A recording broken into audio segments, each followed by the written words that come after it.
Testicles, testicles. 1, 2, 1, 2. Got a whole lot going on today. You understand me? Now, we got to find out. We got a lot going on. That's Diddy kissing his mother. We'll talk about that later. Mase exposes how he escaped Diddy, the fall of Diddy, and Bad Boy Records. I don't know why I spaced it like that. You know what I'm saying? But we will find out today. Why is this man tongue kissing his mother? All right. All right. Double tap the screen on the way to the door. Share this video. You know what I'm saying? Title is Mase Goes Nuclear on Diddy. How did Mase escape Diddy? Sean Diddy Combs. Diddy. Did he do it? Did he end? All right. Got a little bit of bad blood going through the industry right now. Yeah, go ahead and share this video, man. Take a seat. Happy Sunday to y'all. It's time for us to do the Lord's work. God's work. All right, let's run this video while we're waiting for the people to pull up. Every step on how to deal with him. Every step on how to deal with Puff biblically. I dealt with him biblically. That's why we got Mase exposing him, but we also got Funk Master Flex, and Flex is going off on son. And it hit different when Flex is the one that put you on. When Flex is the one that was making Bad Boy hot back in the days. Let's not get it twisted. When radio was important, Flex is going off. You know what I'm saying? We're going to talk about that Middle Eastern conflict, man. I'm going to show y'all what's really happening out there for the dummies that don't understand it. We're going to break it down for y'all. All right? Chicago gangs is stepping their weight up, not their hate up. Like I told y'all, it's just a matter of time before these American gangs start getting together and I ain't going to say executing these motherfuckers because they ain't known for that, but giving them a hard time. We're going to let you hear what the Chicago gangs is talking about. You know what I mean? Meek Mill, y'all already know the news with Meek Mill. Meek Mill, you know what I don't understand about freaky Meeky Mill? The one thing I don't understand about Meek Mill, it has nothing to do with the cage. That has nothing to do with, because look, listen, who knows, man? You might, you know what I'm saying, hit the right type of pill, get on the right type of Molly or pink coke or some shit. You know what I'm saying? You yourself might feel like you want to jump in the cage or put somebody in the cage. But why this man's in the cage, we will never know. Allegedly. So yeah, for 100,000, he said, Freaky Meeky said, you know what? We're gonna get to the bottom of this. We're gonna find out who's putting me in these cage, you know, pictures. Now we know for a fact, yes. This is the facts.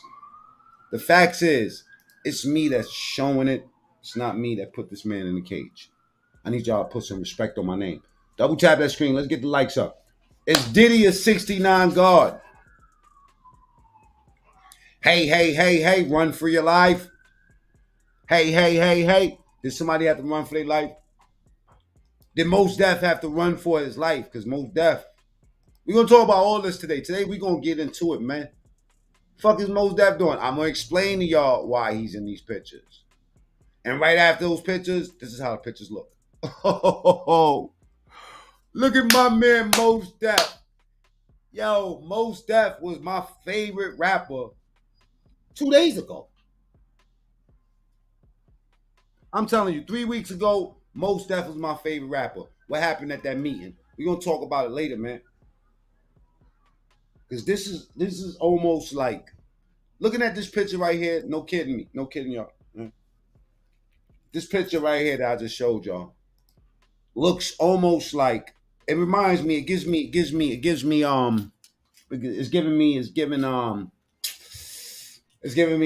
what's his name? Andre 3000. After what's her name? Erykah Badu got through with him.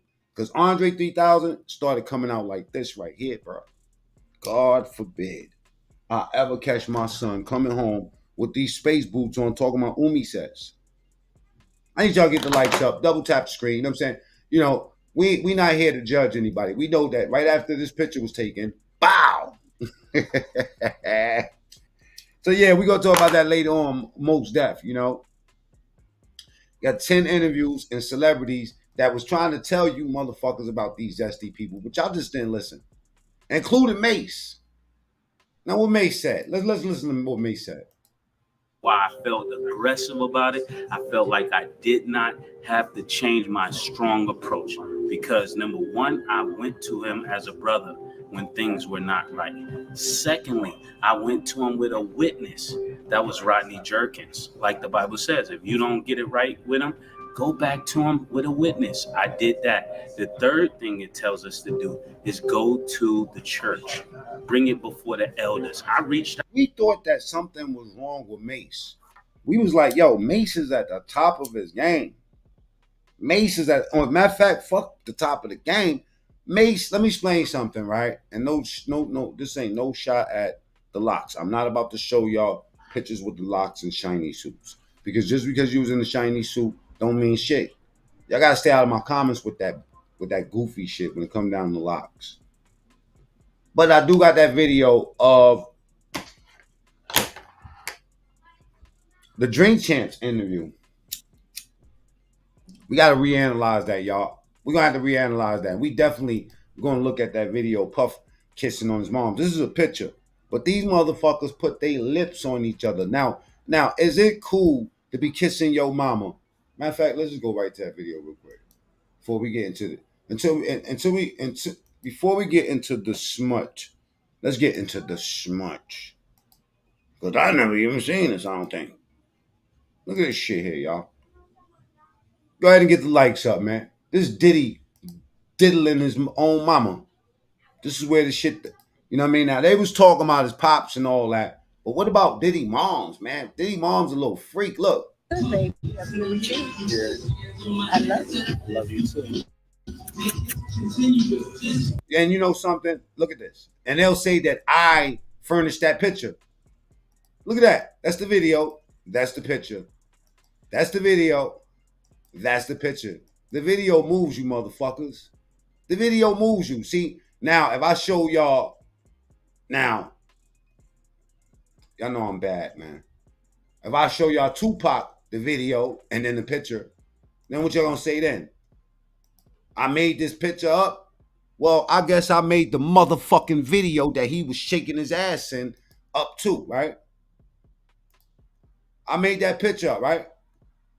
So when I start all night while I'm have this shit on fucking repeat of Tupac shaking his ass in a Digital Underground video with that same funky ass outfit right there and that same funky ass Soulja Boy hat on, what y'all gonna say then? But let's get back. Look, this is the video. It's good, baby. I love you. I love you. Love you too. Okay, that's the video once again. And this is the last time I'm gonna show you motherfuckers. And this is the picture that I showed y'all. Two different things. Same fucking situation. I be trying to spare these people, y'all. Yo, is this inappropriate? This is damn near tongue kissing, bruh. Yo, Nick, don't listen. Understand this, right? Nick. Don't act like you didn't see this, bro. Let's not do that. Let's not fucking do that, bro. I like you, Nick. Let's get back to Diddy. Kissing on his mother like this. Molesting that old lady like that. She's just so proud of herself. And they playing his songs in the background. This shit is fucking satanic, man. I don't give a fuck what y'all talking about. I do not kiss my mother like that, nigga. That's just like Jim Jones and his mother. Yo, think about that. Jim Jones out here looking like a fruitcake too. I got y'all. Okay, I got y'all. Y'all want to play with me? All right, say less.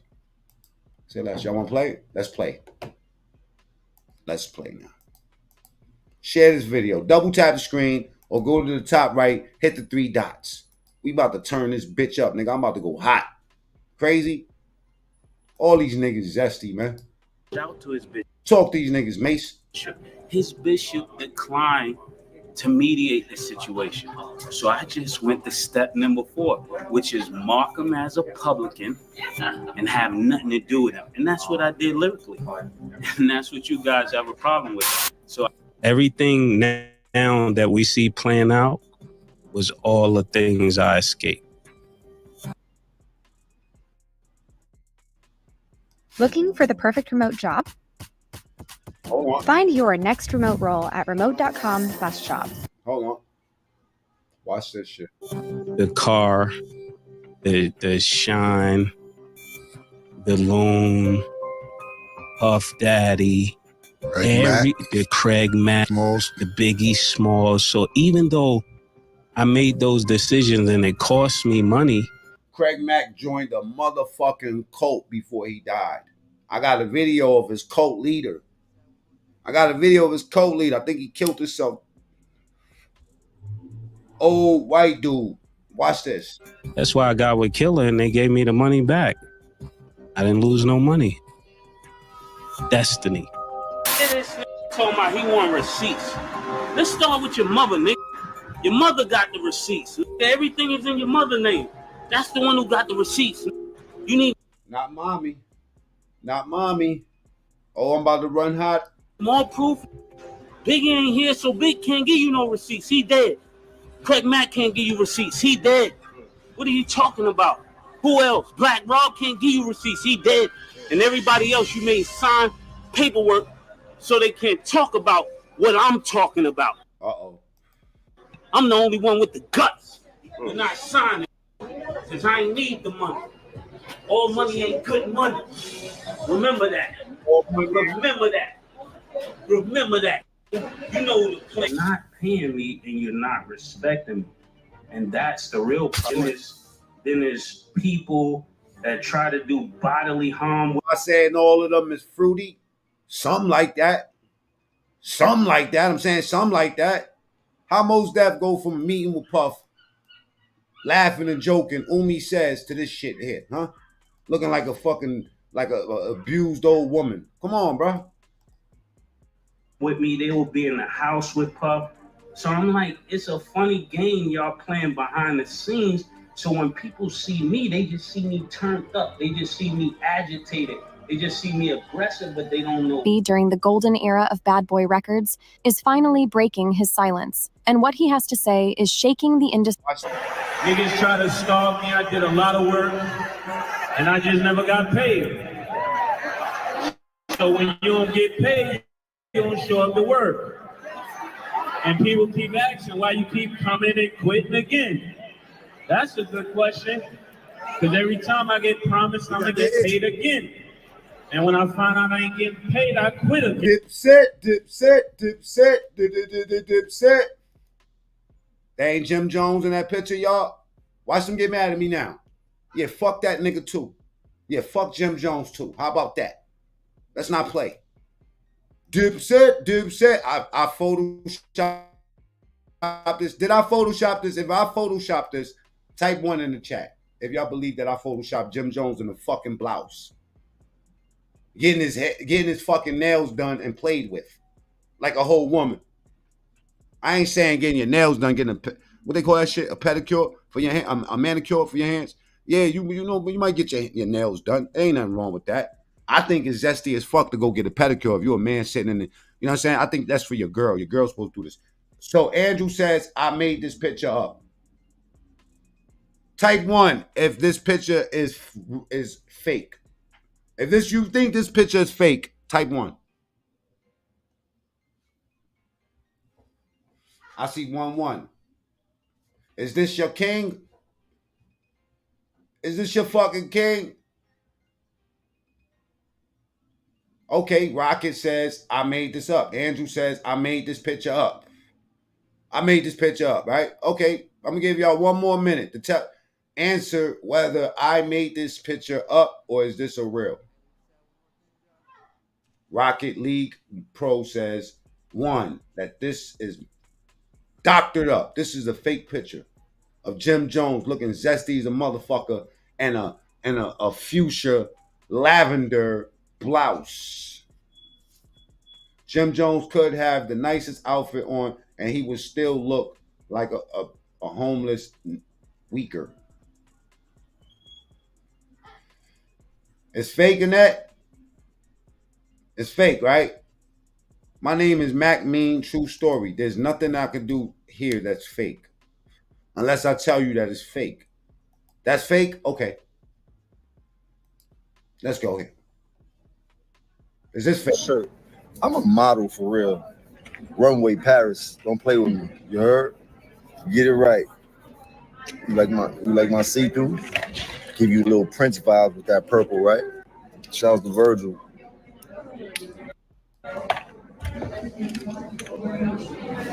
Cuticle action. Yes. I'm trying. Fake, huh? If you want to. Oh, for sure. It's for you guys. This is fake, huh? I made this shit up. Yo, Daddy Lux, yo, Lansky, PBA. I made this up. Where's the net at? Get in the comments, Andrew. I want y'all to get in the comments. You ain't on the scoreboard, champ. Bow. I'm a model. Play with me. You heard? Get it right. You like my see-through? Give you a little Prince vibe. Double tap the screen. Share to Facebook. When you double tap the screen, you're supposed to see a big ass thumb pop up. I'm about to run hot out this motherfucker. Your man Jim Jones out here with purple rain, like he said. You know what I'm saying? Blouse on. I asked him, is this real or is this fake? They said it's fake. I played the video. Vibes with that purple, right? Shouts to Virgil. Get the motherfucking likes up, man. Or go to the top right, hit the 3 dots. That's where the like button is at. Now, I don't care. Listen. I ain't here to judge whether or not this is really Meek Mill today. Today, you know, we going bigger than that. I'm gonna show y'all something else. I'm gonna show y'all Meek Mill on fucking camera crying, talking. You know what? Sometimes they can fool us with the AI. Sometimes they can fool us with the AI. They can put these tats that you really got on your body. This do-rag that we seen on your head 1,000 times. This chain around your neck, which is new. A fucking chain around his neck, my boy. Come on, man. Let me tell you something. I know some women that won't let you put them in a cage. You understand me? Now, I asked them, is this picture of Jim Jones real? They said no. Why? Because he's balling here in Harlem doing gangster shit, right? Selling cocaine. Nah, this nigga say he fapped. Runway Paris, don't play with me. You heard? Get it right. You like my see-through? Give you a little Prince vibe. They all out here testing the water, ain't they? The fuck? Yeah. With that purple, right? Shouts to Virgil.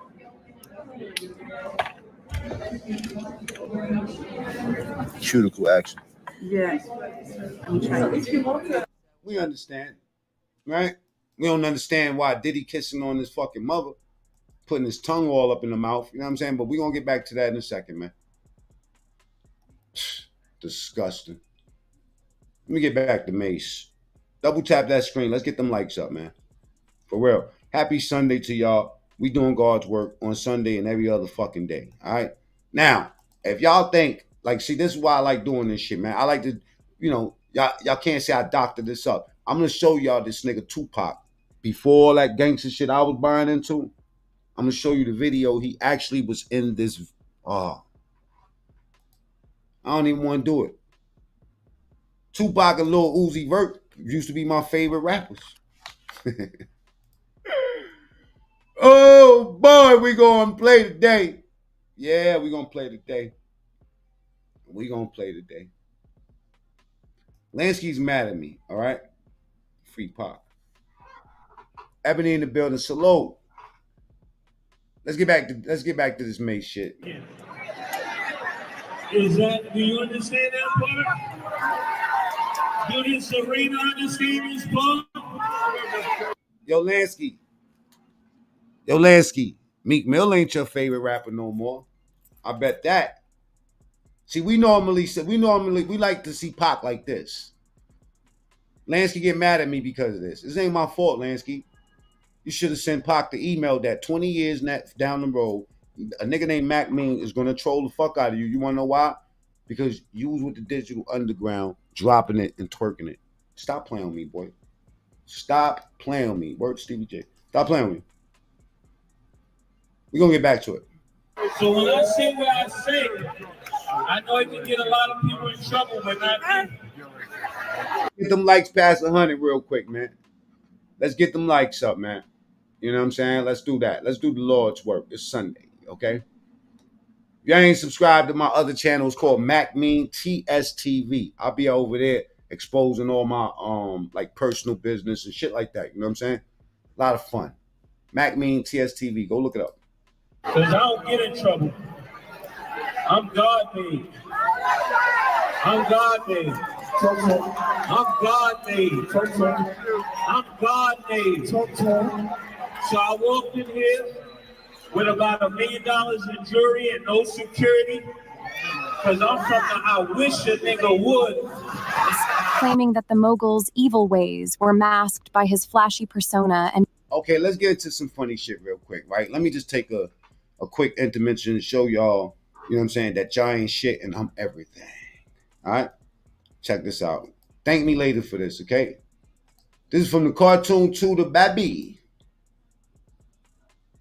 Hey, Cat Williams, what kind of advice you got for me, man? My goal was to get this far in Hollywood and still have a virgin asshole and never have sucked a penis. Oh, wow. Why won't you party with me for your birthday, man? Diddy, my birthday already passed. No, but me and you ain't never really party, you know what I'm saying? I ain't really the partying type, family. Now, I've had to turn down $50 million 4 times. 4 times. Just to protect my integrity and that virgin hole. Because P. Diddy be wanting to party. And you gotta tell him no. You got to tell him no. I did. And he go, when he do it, he says things, he doesn't even know what he's saying is like fruity. He said something to me one time, a long time ago. He told me he'd take me shopping. I looked at him like, what'd you just say? Hey, man. Cat told me not to party with Diddy, but he would never say why not. Then 50 say he offered to take him shopping, and 50 got mad. Seemed to me like Diddy a generous dude. You gotta tell him no. All right, 50. Hey, Cat Williams, hit me up later, dog. Hey, Diddy, for some reason, 50 and Cat really do not want me to party with you. There has been negative propaganda put out about me that's not true and has really tried to stain Yo, Monique, what up, baby? my legacy. But it's BBC though. seem like everybody saying the same thing, though, Diddy. Hey, gang, I know you done partied with Diddy before. I ran around with Diddy for 2 years, damn near. And we never went to the studio one time, but he was like, yo, hey, Playboy, hey, here go a watch, Playboy, here go a chain, Playboy. I'm like, yo, we ever gonna rap? Bro, what y'all was doing for 2 years if y'all ain't go to the studio, family? We used to wake up and we used to actually wrestle over the Frosted Flakes. We was just partying, man. Puff like the party. So what really be going down at them wild ass parties, Diddy? For real. So it's going to be I got that video of what be going on. a teaching moment of love.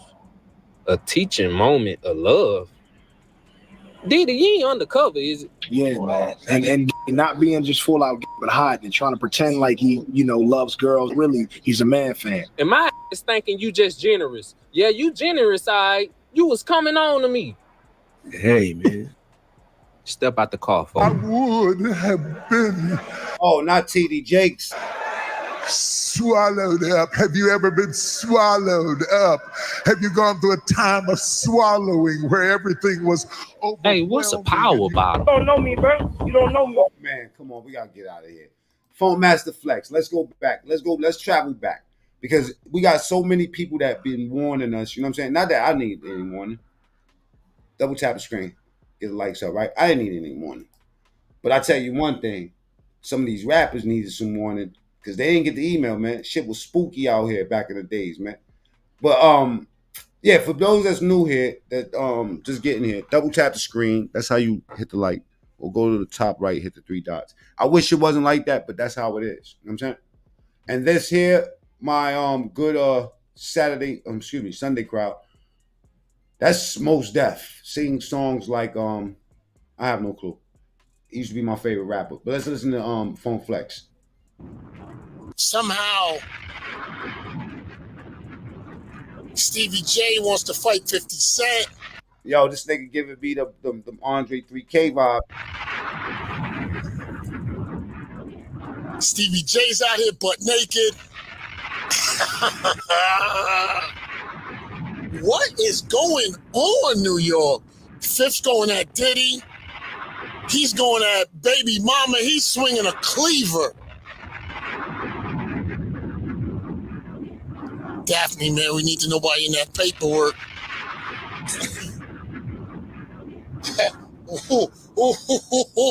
Wow. Diddy is 69 guard. When you see Diddy, do you have to hey, run for your life? Hey, run for your life. Fuck gangster rap. Now, I'm not saying it's not funny. Yeah. 50's giving baby mama the business. With the spoilers. I'm done. But I want to be heard. Yeah. Let's go, New York. Harvey. Yeah. Just bad. All around. But look, let me get back to that video of him tongue kissing on his own mother. You know what I'm saying? Not tongue kissing her, but tongue kissing her. That's what I call it. Fuck. You gonna catch me dead kissing my mother like this, man. I don't think my mother ever gave me a kiss like that before. Real talk, man. I don't know. Some of y'all is probably real closer. I am very close to my mother.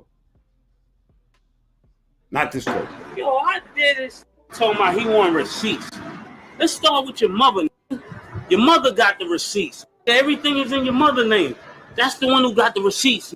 Good, baby. I really do. I love you. Love you too.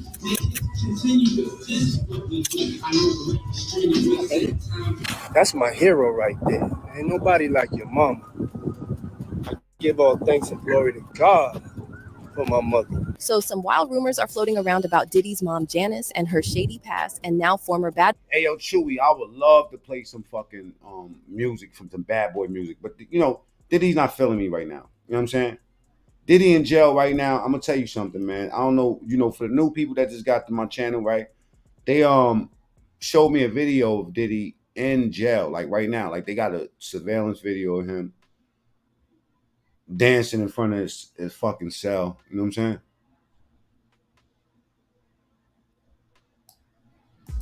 Seems like yesterday I had lots of dough. I got Biggie shot and nobody know. Shoot the club up, pass the gun to J-Lo. Go ahead and get the likes up, y'all. It's 216 people in the building. Salute to everybody that's here. It's Diddy is 69 guard. Hey, run for your life. Hey, run for your life. Seems like yesterday I had lots of dough. I got Biggie shot and nobody know. Shoot the club up, pass the gun to J-Lo. Now, Hassan Campbell sends message. Just in case y'all don't know who Hassan Campbell is, don't go look him up. You know what I'm saying?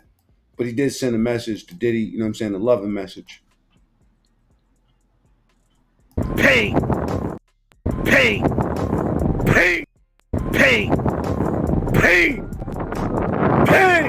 Oh, man, I ain't worried about jail, man. What you sound like a bitch. I promised myself I would go with my mother. Bitch. Man, I ain't worried about jail. I ain't never wanted to live. Shit, man, I don't give a damn about going to jail. Give me death, nigga. Nigga, take me to jail. Take me to jail. Shit, lock me up. Lock me up. Throw away the kid. Throw away the... Any of you niggas, give me death. I ain't afraid to fuck somebody. Bad boy artist Mase has joined the chat with claims that Janice holds all the receipts of Diddy's alleged crimes. There's also been a lot of speculation over the years about Diddy and his mom's strange dynamic, with some sources even alleging that Janice helped orchestrate those FO sessions. Not only that, but rumors also popped up recently that Janice couldn't stand Diddy's ex, Kim Porter, because she... I do got Kim Porter in my notes. We want to talk some Kim Porter stuff today, man, because that Kim Porter shit is spooky. But everything is in Janice's name? He was scared Kim would expose Diddy's business to the world. So what's the deal with Diddy's mom? Did she enable Diddy's behavior all these years? Let's get into it. Big ain't here, so Big can't give you no receipts. He dead. Craig Mack can't give you receipts. He dead. What are you talking about? Who else? Black Rob can't give you receipts. He dead. And everybody else you made sign paperwork so they can't talk about what I'm talking about. Every day, it seems like there's a fresh batch of disturbing accusations surfacing against Diddy. And at this point, people are wondering, how did Diddy end up in such a mess? Like, was he just wired this way? Or did something happen to him that turned him into this real-life boogeyman of hip-hop? Well, many are pointing fingers at Diddy's mother, Janice, suggesting that she might have played a role in enabling Diddy's alleged crimes. There's even talk swirling around that Janice was so fixated on Diddy becoming a mogul that she turned a blind eye when things got rough, even when he laid hands on her. But let's rewind a bit for some context. Diddy was born on November 4th, 1969 said that he was beating his own mother.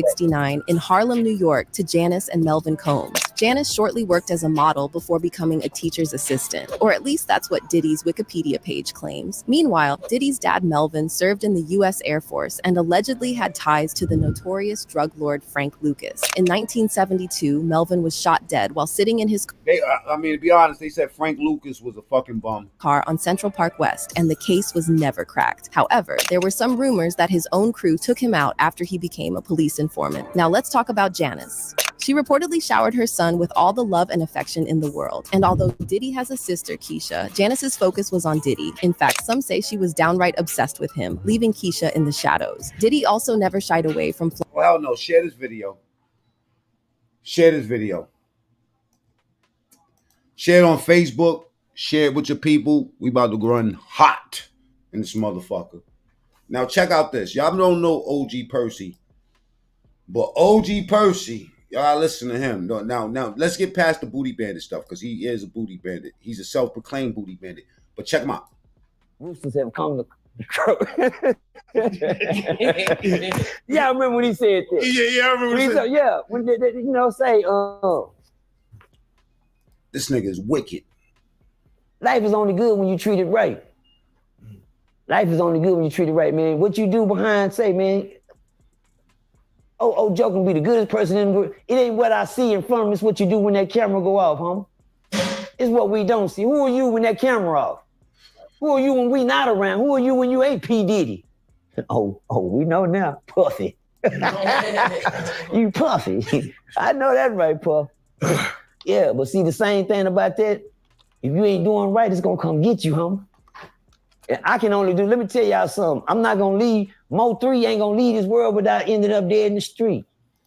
Young Dolph ain't gonna leave this world without ending up dead in the street. Big Juke ain't gonna leave this world without ending up dead in the street. Make it make sense? Because that's the game they in. You don't think King Von could have grew that's cold to an old man?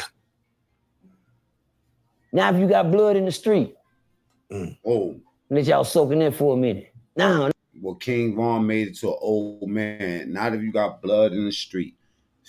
In the industry, it's the same game. All of those people's dead. Craig Mack was running around with a fucking cult leader. This old white dude with an afro, like, you remember that dude, Bob Ross? They used to paint pictures. Yo, the dude that he was following looked like that. And let's not get it twisted, man. Craig Mack ain't died from no unknown causes, man. Craig Mack died from the head, bro. Yeah, he had the buggy fresh. He had the buggy fresh. Rest in peace to that man. G-Dep quiet. G-Dep came home and took that bag. You know how I know? I know G-Dep wife. Now, I'm not saying that G-Dep wife told me that, but I'm going to tell you that G-Dep wife is living different now that G-Dep is home. End up dead in the street, make it make sense. And salute to her, because she's the real one. Double tap the screen, let's get the lights past 100. Let's go. All right? Or go to the top right, hit the 3 dots. Let's listen to this booty bandit speak. Sense, because that's the game they in. You don't think King Von could have grew to an old man? Now if you got blood in the street, let y'all soaking in for a minute. See, Major, salute. DMW, salute.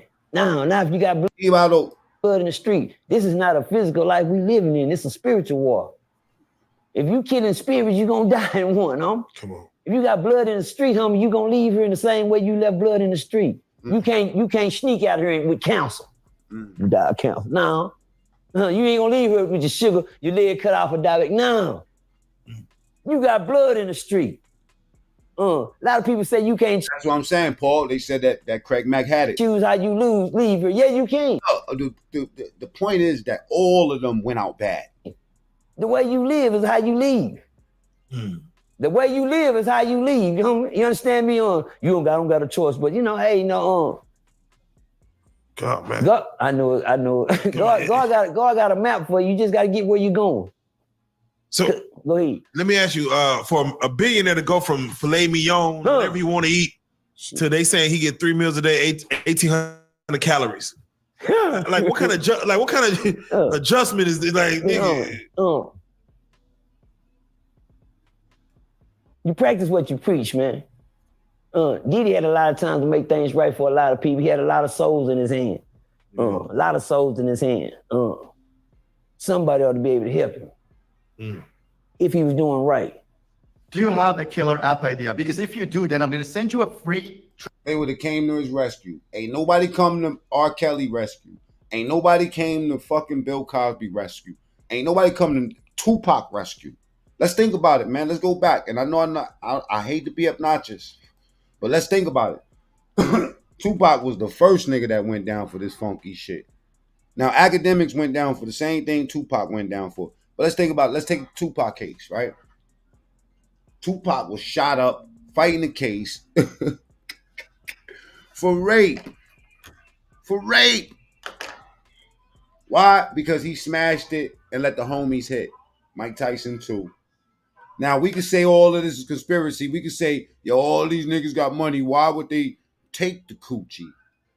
Why would they take the coochie? See, in Pop case, it wasn't about him taking the coochie. And in Mike Tyson case, it was about letting the homies smash. And all that weird shit they used to be on. You know what I mean? Come on, man. This is the new look. But this is the old look, bro. Niggas come out like this, you know what I mean? But really be all this. Come on, bro.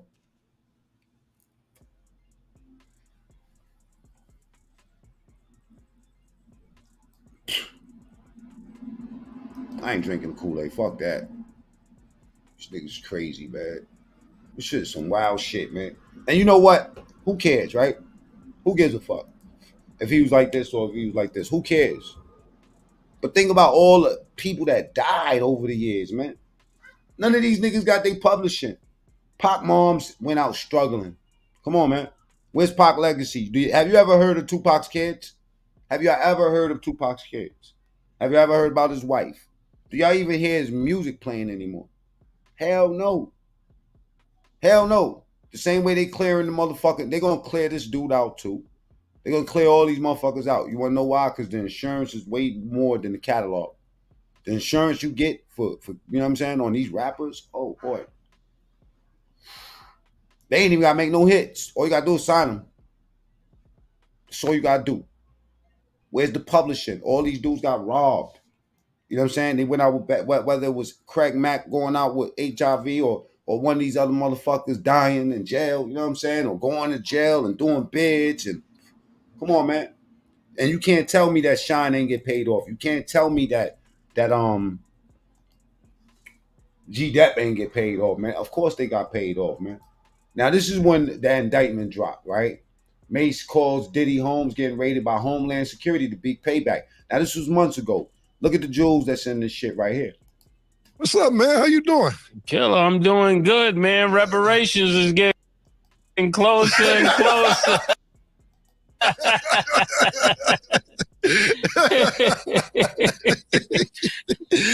I'll be sure. The person in the cage is Meek Mill, allegedly. That's what they say. I say it's not.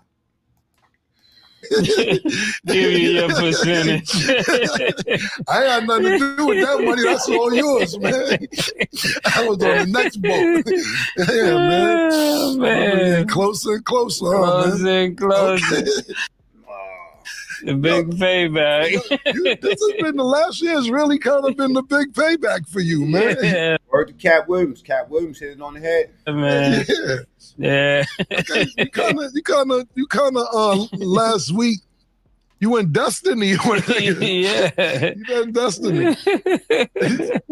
You know what happened yesterday, right? Yeah, man. That's what I'm trying to say. It's going crazy. What happened? Oh, these niggas is foul. This is wicked. This is the chickens coming home to roost. Yo, prayers for Meek Mill, y'all. Prayers for Meek Mill. Hopefully he gets publishing. You know what I'm saying? Hey, let me tell you something, man. When you pop them pills, man, and you look at your phone the next day, you be like, what the fuck? But if you seen yourself in a cage like this nigga here, staring at somebody's fucking camera phone. Jesus Christ. I'm gonna let you start. Then gonna make a gangster song after this shit? Oh no, throw the whole fucking hip hop away, man. Come on, man. Hold up, wait a minute. Diddy, I thought you was finished.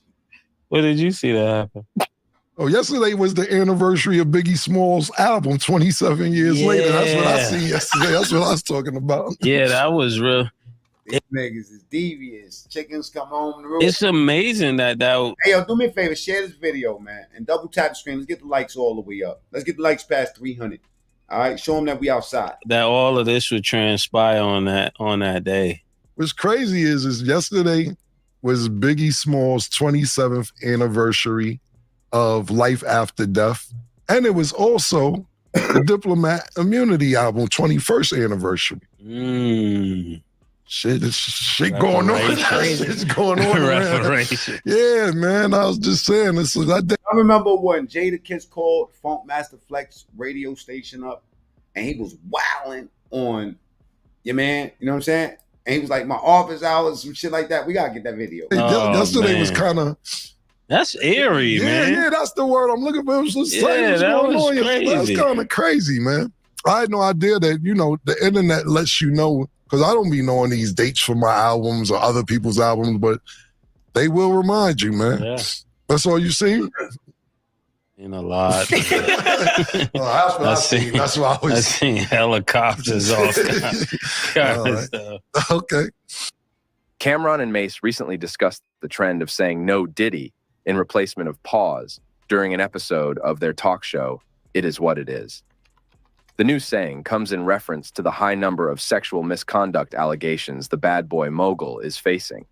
The conversation arose while catching up on each other's weekend at the start of the show. How did y'all feel about the weekend? Mase asks Cameron. They changed the term for pause. Cam laughs and says, I was wondering how you felt about that. Mase and Diddy have famously had beef for a number of years. Cam adds, you know why? Because I knew that last week, and I was like, I'm not going to be first. I said, this is really a Betha call. Because I didn't want you to think I was coming at you. Pause. No type of way. If I said it first. Nah. Let's get into that Funk Master Flex call. I found it. Let's get to that. Because you know what I find funny? I find it weird that you go from this extreme, you know what I'm saying? To the, and shout outs to Jada and them. Shout outs to Jada and them. But, Jada was in the video with Fab, you know what I'm saying?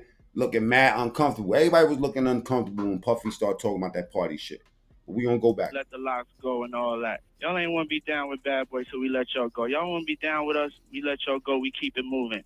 But to get on there, says Diddy Hot 97 phone argument with Jadakiss and Styles P. Portray like somebody got to go and steal and rob and be shysting y'all. That ain't really correct. You know what I'm saying? First of all, I'm at my office right now. I'm always accessible. Y'all ain't got to get on the radio and do shots fired. Certain tactics and do certain things to ever holler at me. Jadakiss. All right, hit them like buttons, man. Double tap the screen. Get the lights up. All right. Is this what y'all came to see? Now, for the person that keep asking who the fuck is this in the cage, I don't know. They saying it's Meek Mill. What do you think? Are you a Meek Mill fan? Would you get in this cage ass first like this and look up at somebody's camera? Yes or no? You know what I'm saying? Do you have those tattoos? Go look at Meek Mill and look at his tattoos. Go ahead, do yourself a favor.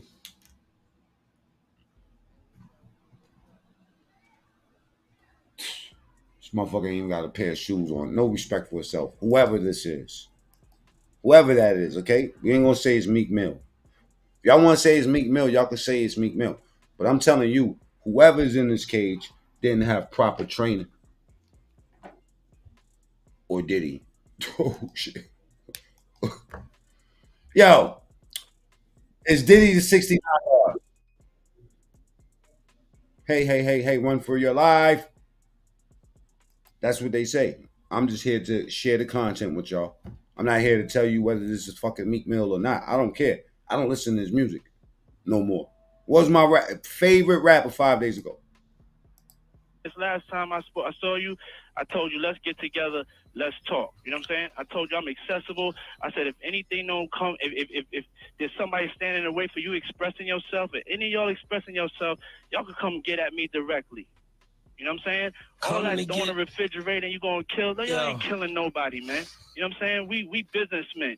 We all mature adults here. All that right there, I'm at my office. Y'all can sit on this interview with her and talk as long as y'all want to talk about it. Or you can take the invitation I gave you before. But it's not even getting there because of your get on the radio, whatever tactics. I ain't your enemy. Dog, we just need to bang like that on cats that's coming at you. I ain't your enemy. Just yesterday we got a note from your office saying you don't have no idea of none of this or nothing. Just yesterday, your lawyer told us that. I see you at the show backstage. You said find out what it was. But don't sit here and portray like Puff took nothing from y'all. What is it? What is it? What do you call it? What do you call it? What do you call it?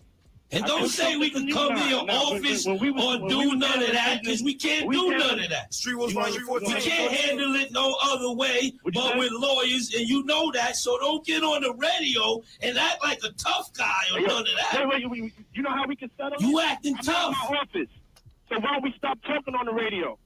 No, you want people to stop talking because you just don't want to know the truth, dog. We made one record with you, Money, Power, Respect. It's 10 years later, and you still got half of our publishing. Now, there's no way you can make it justifiable that you deserve half of our publishing. To my face, we just at the concert.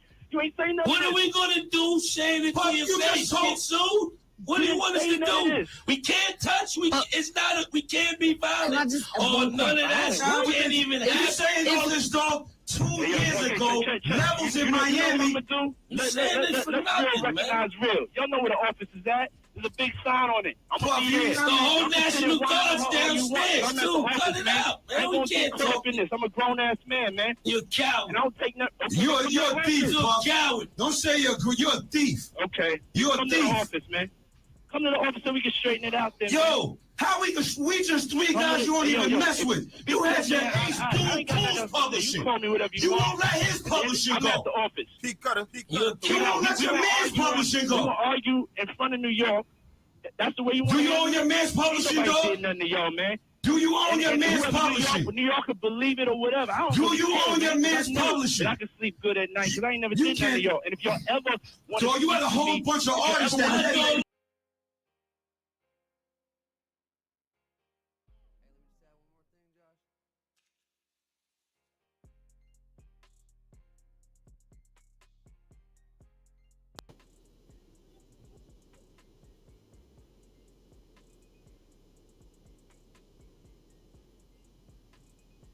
Miami. Let's recognize real. Y'all know where the office is at. There's a big sign on it. I'm gonna be there. The whole National Guard's downstairs too. Cut it out, man. We can't talk in this. I'm a grown ass man, man. You're a coward. Yeah, they got the National Guard in front of the office. You're a thief, You're a coward. Don't say you're a thief. Okay. You're a thief. Come to the office, man. Come to the office so we can straighten it out then. Yo, how we just three guys you won't even mess with. You had your Ace Boom publishing. You won't let his publishing go. I'm at the office. You won't let your man's publishing go. You will argue in front of New York. That's the way you want to. Do you own your man's publishing, dog? Ain't nothing to y'all, man. Do you own your man's publishing? New York could believe it or whatever. Do you own your man's publishing? I can sleep good at night because I ain't never. Do you own your man's publishing? Talking about Biggie. Ooh, baby. He should just say, yup. You can't. And if y'all ever dog, you had a whole bunch of artists that Puffy. Dog, you had a bunch of artists whose careers never went right with you, dog. Be for real, dog. Look at the list. Look at your list. We don't want to be violent. You the artist that did best for yourself. Look at your list, dog. Look at all the artists you done. Oh, who that? Speedos? Oh, let me bring that back. That's Tupac. That's Tupac. Now I do have my moderator Ming and my friend. He don't like when I show this picture because he says that he'd rather me show this picture of Tupac. I say, well, I like when he was with Digital Underground. Now I'm gonna show you a video that accompanies this picture right here, and then y'all say I'm capping after that. dealt with. Look in this situation they dealt with. You know what? 12 not happy with you gone. Faith not happy with you gone. We not happy with you gone. Big's not happy with you gone. Wow. All right, he's hung up. He's gone. Shine jail. Wow. Shine in jail. All right, let's keep going. I told you we was going to reanalyze this video because I obviously covered this shit when it happened, but let's look at it again. Yeah, I love this drink. Where you put my bag I like at? when you like this, Daddy. Yeah, where you put my bag Daddy, at? I like when you scrambling and scraping for shit. No. I like that. You know, I've been practicing. I got Now watch Jada body language the whole time. Jada ain't with none of this shit. Scrambling and scraping. Mr. Lee, yeah, I love this drink. Where you put my bag I like at? when you like this, Daddy. Yeah, where you put my bag Daddy, at, I like Mr. when Lee? you It's right scrambling here, and scraping. All scrambling and scraping. Scraping for shit. No. Okay, yeah, I'm not gonna go with that one. Make a wish. That one. Just blow it out. It's your birthday every day. This nigga had a spare birthday cake. I didn't even realize that. He just pulled a birthday cake out of his butt. No. Okay, yeah, I'm not gonna go with that one. Make a wish. That one. Look, the birthday cake that comes out of nowhere. Where the fuck where? Scrambling and scraping for shit. No. What in the Bentley Farnsworth? Okay, yeah, I'm not gonna go with that one. Make a look. That one. Look at this shit, and that's a pretty cake. Just blow it out. It's your birthday every day.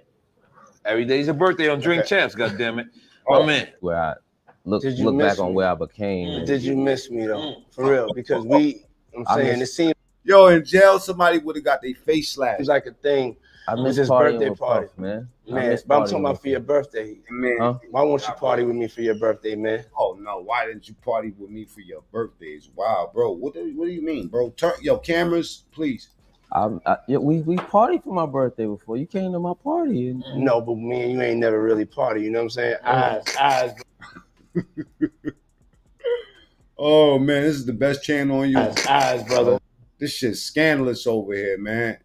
Double tap the screen. Let's get the likes up, man. You know what I mean? And don't get mad at me, man. Don't get mad at Ming neither, because Ming, let me tell you something about Ming, right? Ming practices guard work, right? Ming actually has nothing to do with this picture. Okay, y'all? Nigga, you gay. Ming has nothing to do with that picture. Now, we do have the Diddy surveillance video in front of the cell. Seems like yesterday I had lots of dough. I got Biggie shot and nobody know. Shoot the club up, pass the gun to J-Lo. Oh shit, that was a mistake, y'all. Oh, man. Eyes. I understand. You know what I'm saying? Okay. So check this out. It's me, Tyrese. Hey, yo. Ray J. Fab is eating the cake. Salute to my nigga Fab. Fab is really eating it. Yo, this is crazy. My nigga Fab. Salute to Fab, man. Salute to my nigga Drama. That's his the head of his security. You know what I'm saying? My nigga eating that cake though. Okay. So check this out. It's me. I told you that looked like with some pretty cake, man. Normally pretty cakes. Hey, let me ask y'all something. If y'all had a preference, right, and you had nothing else to drink, right, and you can't say I don't drink soda. This is a soda question, right? Would you drink Coca-Cola or would you drink Pepsi? Get in the chat, please. Understand? You know what I'm saying? Okay. So check this out. It's me, Tyrese, Ray J, and F. Gary Gray. You know, I'm a type of nigga, I like variety, man. I like people that's unpredictable. You know what I'm saying? I like different personalities. So I was like, I never knew they would become what they are today. But you know what I'm saying? They're like, you know. Fab eating that cake. He busting that cake down. I'm just asking that question, you know. Use Coke. That's a fact. Right? I'm just showing that question. I put that question out there to say, what do you like, Coke or Pepsi? Because it's a preference, right? Hey, but y'all in the comments answering that shit too. Coke for me. They're like, you know, that sounded like the type of night I want to have in Vegas. You understand what I'm saying? Okay. So what the fuck is going on? So Tyrese kept on This is talking. a fight. This is a Floyd fight, We're gonna right? be talking about this shit for 10 years. Yeah. And Tyrese keep on talking about like how you got to get back for church. And we just like, yo, the night ain't start. You got to get back for church. We in motherfucking Vegas, nigga. Like, you can go to church next week. You know what I'm saying? Sending your thing. You know what I'm saying? Ain't nothing. We in Vegas. Don't be bringing. Gene Dill did say that Bentley Farnsworth was a thief. He did say that, but we also know that there's some people saying something else about him, right? Bringing God into this situation. Don't bring God into this situation. I met that motherfucker. I met him at a club. I was at a club. I was out there with Harv Pierre and a bunch of bad boy motherfuckers. This nigga Fonley Bensworth, you gonna fucking pull an umbrella out and put it over my head. I almost slapped the shit out of him. True story. Bentley Farnsworth. You know what I'm saying? F. Gary Gray is like, nigga, shut the fuck up. Or Fontley Bensworth, whatever the fuck his name You know what I'm saying? Then you got Puffy Manslave. I don't give a fuck if he say he's straight for the remainder of his life. I don't care if he's straight, but only a flaming would attempt to, you know what I'm saying, would let somebody put a motherfucking whatchamacallit over their head and an umbrella. You know what I'm saying? Fuck out of here. My nigga DS in the building. Salute Ross. Ray J. So Ray J is like just really like feeling like. Let me tell y'all something. If y'all out here like Tupac scrambling and scraping, you know what I'm saying? That's your business. See, my job ain't here to judge you niggas. My job is to, this is I started this journey, this particular journey for Aaliyah. You know what I'm saying? It really started when Chris Rock got the shit slapped out of him. You know what I mean? But my focus was Aaliyah. I'm doing this for Aaliyah. Then I'm starting to listen to the radio. I got my son in the car. I can't play shit on the radio. I'm like, why is all this shit all fucked up? So I start doing the knowledge. I start thinking. I said, maybe Bee Stinger was right. They get mad at me. Let's finish going through this shit. Like Ray J right now, you know what I'm saying? Double tap the screen. Let's get the likes up. Hey, yo, don't do that. Yeah, that's why I said let me pick it up. Look how he do Groovy Lou. Now, for those that don't know who Groovy Lou is the guy that was responsible for Rick Ross' whole wardrobe. Like, that's why you see Rick Ross and Jada and all them looking like Groovy Lou is like Dapper Dan. All right. After Dapper Dan, you have Groovy Lou. Puffy made him dress everybody. Now look how he do Groovy Lou. From right there. This why I gotta pick it up. Pulling him up. From right there. Look at him. Go ahead. No, Groove. Kill it. No. I'm telling you. My nigga Groovy Lou get fly to death, but he do got a kilt on. And that kilt that he got on looks like this one right here. I ain't gonna lie. Do that Groovy. Look, let's go back real quick. Story. Go ahead. Do that look like this right here? Hold on.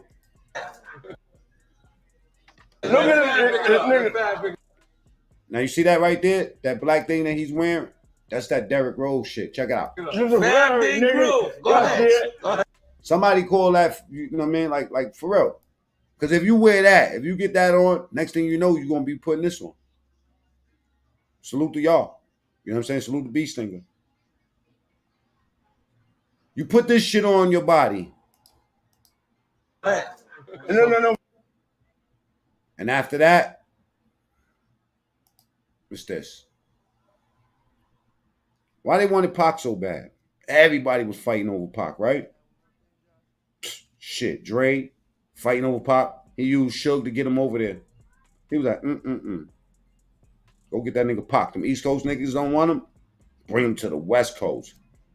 How the fuck did Pac was sentenced? Wait a minute. Pac was sentenced and got a bail? This nigga was up north and they basically sugared them. Who the fuck gets sentenced and then comes out of jail? Pac was out there raping bitches too. Come on, man. I'm not putting no allegedly on it. That nigga was convicted for rape. Double tap the screen, get the likes up if you're old enough to understand this. Or go to the top right, hit the 3 dots. Pac was out here taking pussy. All right? Flat out. Probably why he got shot. You know what I'm saying? Look at these niggas.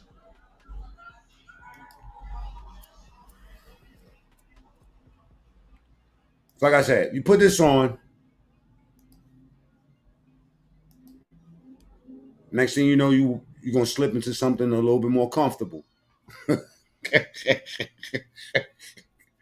Yo! You put the fucking kilt on. This is really a dress. Come on, man. Nah, it's fashion. You put that on. Go ahead. Go ahead. No, bro. Kill him. Bro. Come tell the story. Bro, we're intoxicated. Listen. Oh, bro, we helping me build that beautiful, nice guy. Ross. Look at that. Come here, Groove. Hey, yo. Don't do that. Yeah, that's what I said. That's why I said let's pick it up. That's why I gotta pick it up from right there. This why I gotta pick it up from right there. Show him your skirt, Groove. Look at this nigga. Go ahead. Damn. It's crazy. I guess that's fashion, man. I guess that's some get money shit. I don't know, man. But I ain't putting none of this on. This nigga looks like Anita Baker. Yo, Mos Def look like Anita Baker, y'all. Hey, yo, roast this nigga Mos Def, y'all. Double tap screen first. Get the likes up. Give me past 300 likes, y'all. All right? Or go to the top right, hit the 3 dots. That Cash App is $MacMean. M-A-C-M-E-N. Yo, roast this nigga Mos Def, man. Tell me who this nigga Mos Def look like. He look like Patti LaBelle to me. This nigga is giving me Minnie Riperton vibes.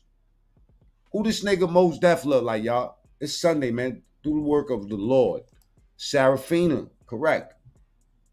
Tavon in the building. Who is this nigga looking like? Who is he trying to mimic? It's a kilt. It's a dress. He look like a gay Egyptian, claims D.S. Ross. Very cutesy. Man. Harriet Tubman. Who this nigga Mos Def like? He look like a domestic violence victim. This nigga is looking like his like he wanted to write a love letter while eating a bowl of oatmeal. Hey yo, Harriet Tubman, auntie, a gay bullfighter. Hey yo, who is this Tasha? Who does this nigga look like? Who the fuck he think he is? Janet Jackson after she, you know what I'm saying? Like he's not in control. Double tap screen. Let's get them likes to 300. Come on, people. Who does Mos Def look like? Who the fuck do he think he is? That picture, who does he think he is? Who is he mimicking? Somebody said a kilt.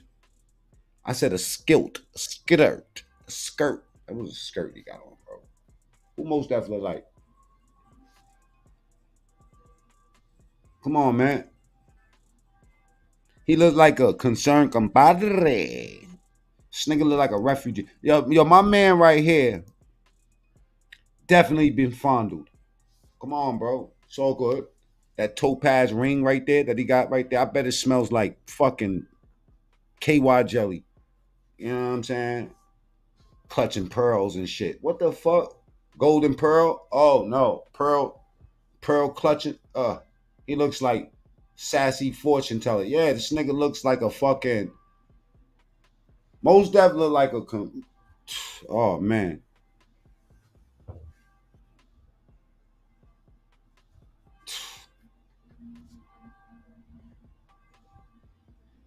He like a witch.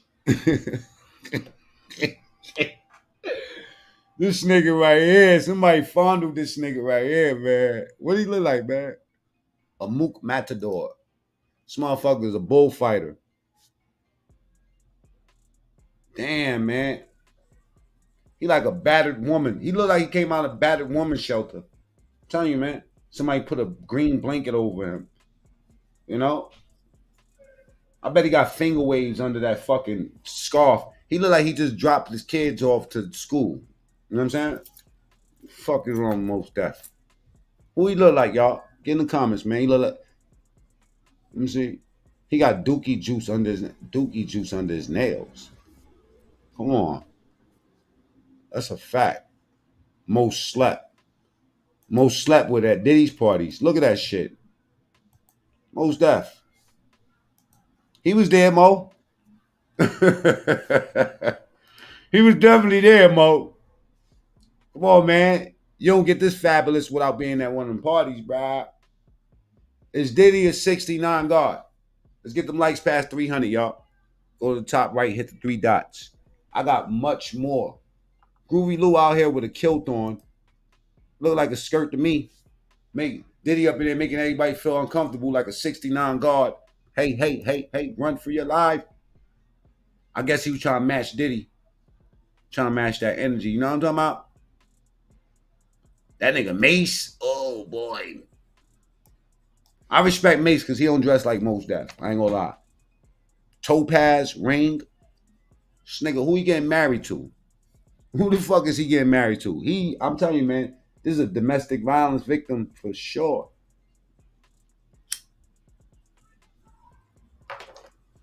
This is when a man put his hands around your neck and choke you. This is what you wear the next day. This type of shit right here.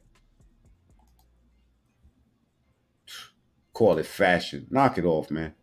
Mad Lib got the same ring. Now, Mad Lib ain't him. You know what I'm saying? Salute to Mad Lib.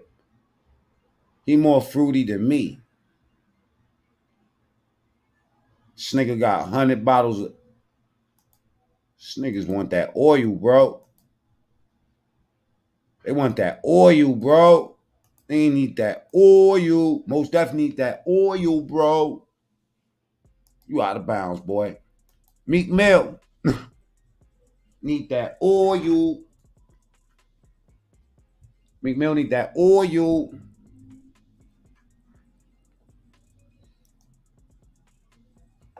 I will call ASPCA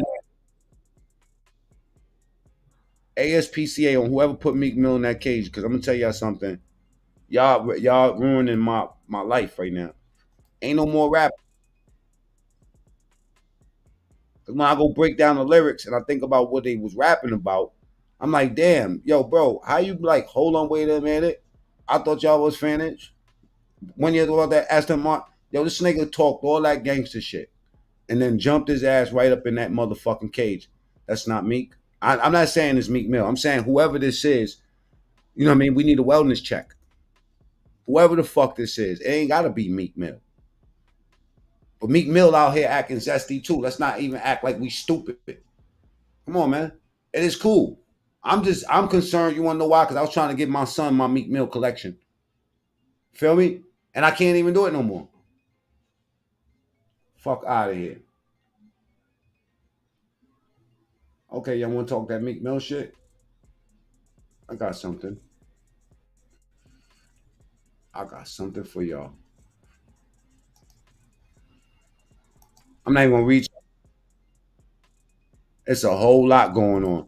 Meek Mill got in that cage ass first. Y'all can say it ain't him. Okay, let's just say, let's be fair. Everything alleged on this channel, right? Let's say for kicks, let's say that this is not Meek Mill. Let's call him Bobby Shmurda. No, let's not call him Bobby Shmurda. That's a real person. Let's call him, and Bobby Shmurda is zesty too. Bobby Shmurda is just as zesty as Meek Mill. Boy, no way. Boy, no way. Don't make me show y'all the video of Bobby Shmurda twerking his ass on stage. You know what I'm saying? Yeah, we in a rabbit hole. No freaky. Double tap screen, get the likes up. Y'all know where the fuck y'all at. Y'all know where y'all at. Y'all know exactly where the fuck y'all at. God's work. And it's Sunday too. Just so happens. Now, not alleged. Okay. I got something for y'all. Meek Mill up on, he's crying. He's crying. He's crying in the inside. Yo, how you look up at somebody's camera phone? Yo, would you ever, listen, your bitch won't let you, baby, get in this cage and look at my camera phone. You know what I'm saying? Because I love you. Get in the cage and look at my camera. Get in my camera phone so I can hold these pictures against you. Who the fuck, if it ain't Meek Mill, who the fuck is it, man? Because when you type Meek Mill in a cage on the intranets, that's what pops up, y'all.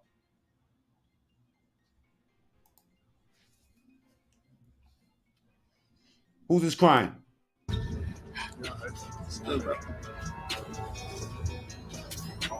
Hey, what's up, King Son?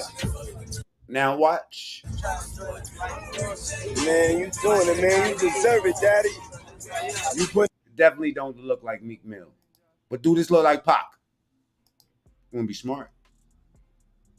Can you send me $20? You can send me all your money. Thank you. Cash App, $ Mac Mean, MAC, MEAN. Is that fucking Tupac though? I'll shout you out if I see a Cash App drop. Is that Tupac? You said that ain't Meek Mill. Okay, cool. That ain't Meek Mill. Of course that ain't Meek Mill, right? But is that Meek Mill? Do they got the same tattoos? Yes or no? And who the fuck got time to be sitting around? Type Meek Mill in the cage and you're going to see the same picture. You're going to know that Mac Mean ain't make that picture up. Putting in that work. Proud of you. I love you. Yeah. Okay, let's address the elephant in the room, all the allegations. Are you attracted to men or women? It depends on my mood, my vibe. Is it true that you've had sexual relations with Meek Mill? I can't tell you that. AI, right?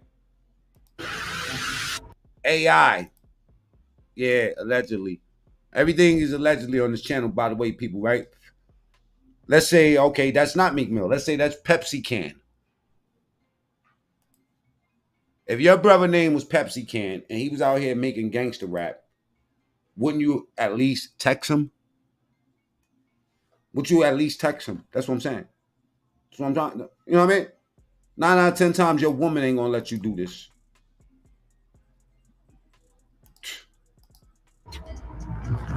It seems as though Meek Mill finally hit a breaking point when he came forward and revealed how Diddy had allegedly duped him into making some outrageous accusations when— Wait. Did she just say duped him? Like duped with a K or with a P? Sharonda, this is what I'm trying to figure out. I ain't reaching. I'm just running my channel, Toto. This is not really church. Church happens somewhere else. You know what I'm saying? Over here, even though we do God's work, this is not church, motherfucker. Don't come here looking for anything that makes sense, all right? You run the other way, okay? Warning. Double tap screen.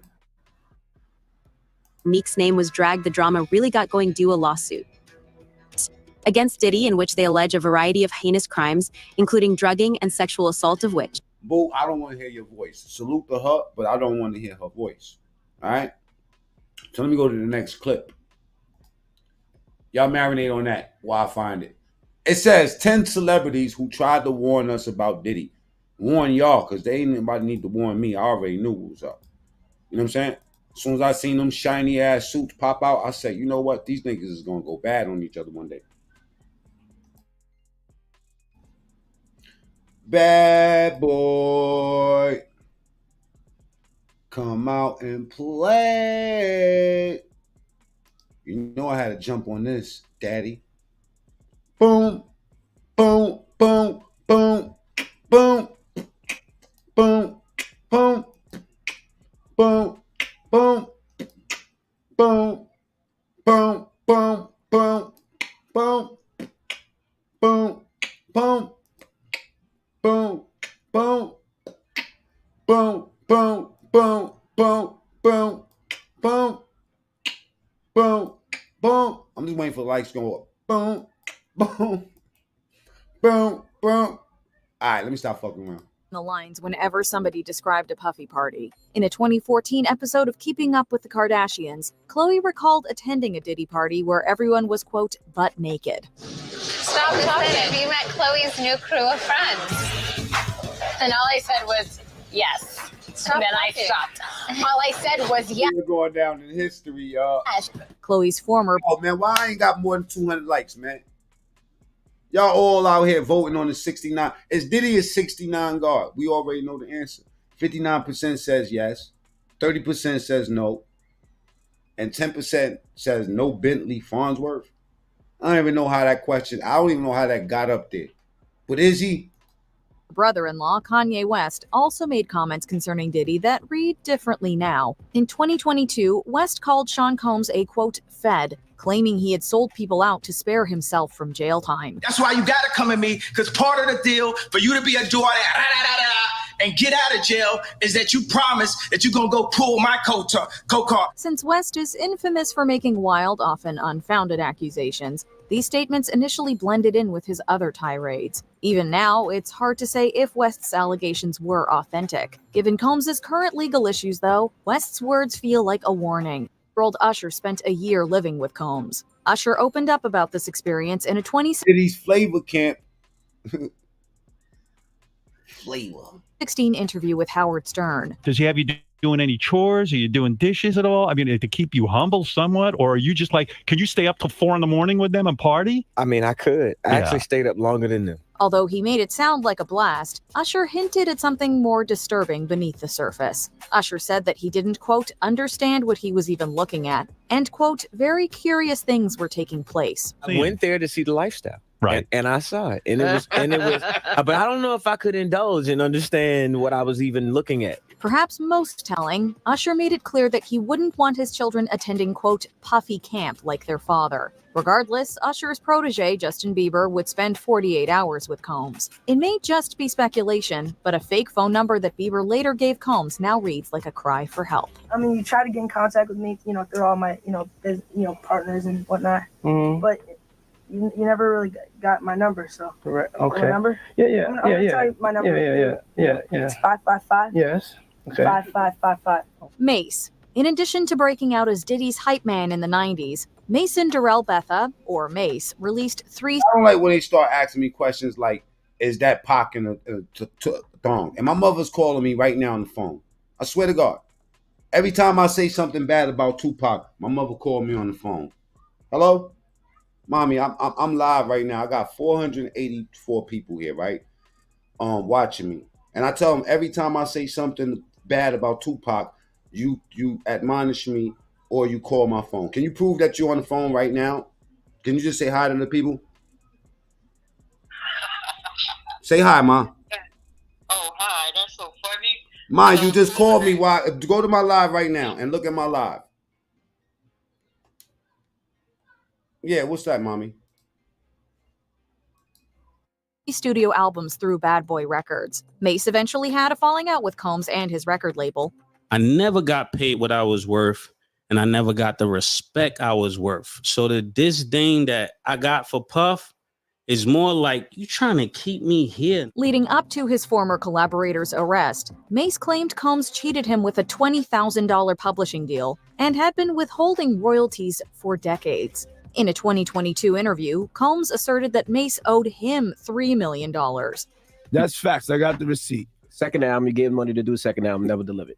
Did the album, never delivered. You know what I'm saying? And I'm not going to go back and forth with Mase. You know what I'm saying? I'm not going back and forth with nobody. Combs nevertheless returned the publishing rights to Mase and several other Bad Boy artists the following year. Although Mase was among the first to call Combs out over royalties, he wouldn't be the last. In 2024, former bandmate Don Richards sued Combs, citing, among other things, roughly $5 million in unpaid earnings. Dawn had the choice to file the case as a Jane Doe, and she chose not to do that. After giving it a fair amount of thought, she wants accountability. She wants justice. Cat Williams. I sure hope I have a Club Shay Shay after this air. It's gonna be in a dimension it's never been. Yeah, it's gonna be. The greatest thing floating in 2024. Mark the words. No way.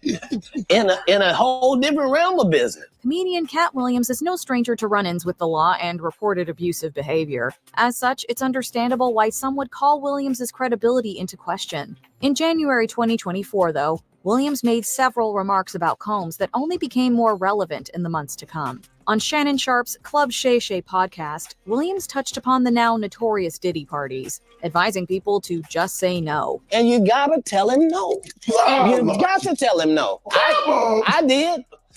I did. See, I got the receipts for everything I'm telling you. That's why I can say them so freely. Kid, I need to know. While his reasons were somewhat vague, Williams was especially concerned about protecting a certain area of his body. Williams didn't elaborate further, although he took another shot at Combs later in the interview. I know how blessed I am. If I look at it, I got it.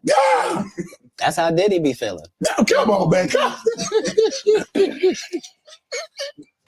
The recent allegations regarding Combs's quote, freak-out parties and alleged abuse have painted Williams' words in a whole new light. Aubrey O'Day. What do Donald Trump and Diddy have in common? Well, arguably quite a few things, but singer/reality star Aubrey O'Day is one of them. Once mentored by Combs, O'Day later appeared on the 5th season of The Celebrity Apprentice. I am a very strict and focused businesswoman because working for Diddy for 6 years trained me to have to be perfect. Working for Diddy. Absolutely. I love Diddy. When O'Day brought up her association with Diddy, Trump was quick to shower him with praise. O'Day tiptoed around her former boss, unwilling to say if he was a, quote, good guy, as Trump described him. I don't want to answer that Oh, question. wow. I think he's a good guy. I'm going to stick up for him. During a 2019 interview with Variety, O'Day went into greater detail. Discussing her time on the Diddy-produced Making the Band, O'Day said, quote, we were scared to death with what would happen with Puff each day. I experienced everything from race remarks to sexism, and a lot of it was scary. Listening to Gene Deal, his bodyguard. Yeah, I talked to him yesterday. Really? Yeah. Because he had a really astonishing quote. You should hear the one he's not saying. It's even crazier. Right. So he's got stuff in the tuck that he hasn't put out there? Everybody does. Wendy Williams. I have broken up with somebody. Who? I don't want to say. Do we know the person? Maybe. Okay. After being fired from Hot 97 in 1998, Wendy Williams accused Combs of playing a role. In 2004, Williams wrote that she would, quote, never forget the hell Combs put her through. Even so, Williams said that she didn't hate Combs. On a 2015 episode of her show, Williams commented on the allegations that Casey Ventura was hiding from Combs. This is a beautiful dress, by the way, that she has on. And Puffy, you look great for all the hard partying. Williams painted Combs as a, quote, mogul you can't escape. The same year, Williams asked Jennifer Lopez if she would ever get back together with Combs. Lopez's mother, Guadalupe Rodriguez, basically answered for her daughter with a look that said everything. Although they reconciled in 2017, viewers have been waiting on pins and needles to hear Williams' thoughts about Combs in the wake of his arrest. You are exhausting me. Let me tell you something. This week has been hella exhausting. 50 Cent. Curtis James Jackson III, aka 50 Cent, is another big name who's had a long-standing feud with Combs. It all started with 50 Cent's 2006 diss track, The Bomb, which alleged that Combs was connected to the murder of Biggie Smalls. She scared them boys from the west side of break them off. There's still little concrete evidence backing up that conspiracy theory. In October 2023, though, 50 Cent elaborated on his beef with Diddy, describing his parties as, quote, uncomfortable. That's not really beef, though. That's just competitive. Competitiveness. All right, so you and Diddy, you and Puff cool? No, I don't really rock with him. Okay. During his final lap tour, 50 Cent said Diddy would, quote, hug you from the front and the back at the same time. 50 Cent has been even more vocal about Combs following the raid on his homes. It's also been reported that 50 Cent sold a docuseries to Netflix entitled Diddy Do It? I guess this means I won't be invited to the white parties in the Hamptons. Tupac Shakur. Speaking of conspiracies, 50 Cent has also claimed that Combs got Tupac killed. Again, there isn't much backing this up, although Tupac was also skeptical of Combs. If these rumors or allegations are true, it would make sense he would be able to get away from it, or get away with it for so long because people would be afraid. Speaking with Vibe magazine in 1995, Shakur was asked if he thought Combs was connected to his shooting the previous year. Shakur did not hold back, saying, quote, I believe so, adding that, quote, it's between me and him, and only he knows. I have proved things that I can say that will back up my claim, but this is not for the world to know about. About a year later, Shakur was involved in another shooting, this one proving fatal. Dwayne Keefe D. Davis, who was arrested for Tupac's murder in 2023, once said that Combs offered $1 million to carry out Shakur's assassination. I think that was a bad move, dude. You know what I'm saying? To me. Yeah, but show some love, brother, love. Whether or not Combs was involved, Shakur's words paint the portrait of a violent man. Rodney Lil. Here's how to build a 24/7 sales machine on Instagram without burning out. What I'm about to share with you is how my team and I shave off hours of sales. Lil Rod Jones. While Combs has faced numerous accusations throughout the years, Rodney Lil Rod Jones was among the first to take serious legal action, contributing to the mogul's current circumstances. Jones was a producer on Combs's The Love album, Off the Grid. According to Jones, though, he, quote, endured many things that went far beyond his role as a producer. Claims made by Jones include hidden cameras in the rap mogul's home, saying, quote, Mr. Combs allegedly threatened to eat Mr. Jones's face in order to get what he wants. Jones alleged that Combs repeatedly groped him and made him participate in unwanted sexual activities. This included having to work in the bathroom as Combs showered. What's more, Jones claimed that he woke up naked in bed with Combs and 2 sex workers after being drugged. His lawsuit also implicates Combs' son Justin and Chief of Staff Christina Coram, the latter of whom was accused of grooming. Basically calls her the Ghislaine Maxwell to Sean Combs' Jeffrey Epstein. Before we continue, be sure to subscribe to our channel and ring the bell to get notified about our latest videos. You have the option to be notified for occasional videos or all of them. If you're on your phone, make sure you go into your settings.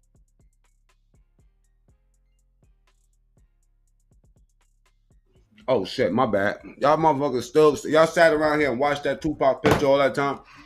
I got caught up in a conversation with my mother, man. I always love my mama. She's my favorite. Not as much as Diddy loves his mother. You know what I'm saying? But I always love my mama. She's my. I thought y'all was looking at what I was showing. Y'all didn't even see it, right? They look, 100 people left. They rather look at Tupac. This is crazy. This is fucking crazy, man. I should call this the Tupac channel. You know what I'm saying? This is the Tupac channel, Tasha. Look. Hey, pop up. Oh, my God. Don't worry about it. You ain't got to say sorry to my mother. Say sorry to Diddy's mother. You know what I'm saying? Because that's some wicked shit they on. I don't know what the fuck Diddy and his mama on. Let's keep Pac up here until we get 300 more fuckers in here. All right. Now, Gene Dale reveals his belief that Diddy is behind Kim Porter's death. How it was done. You know what I'm saying? I mean, shit like that. I think it's kind of dirty for my taste, but we'll check it out.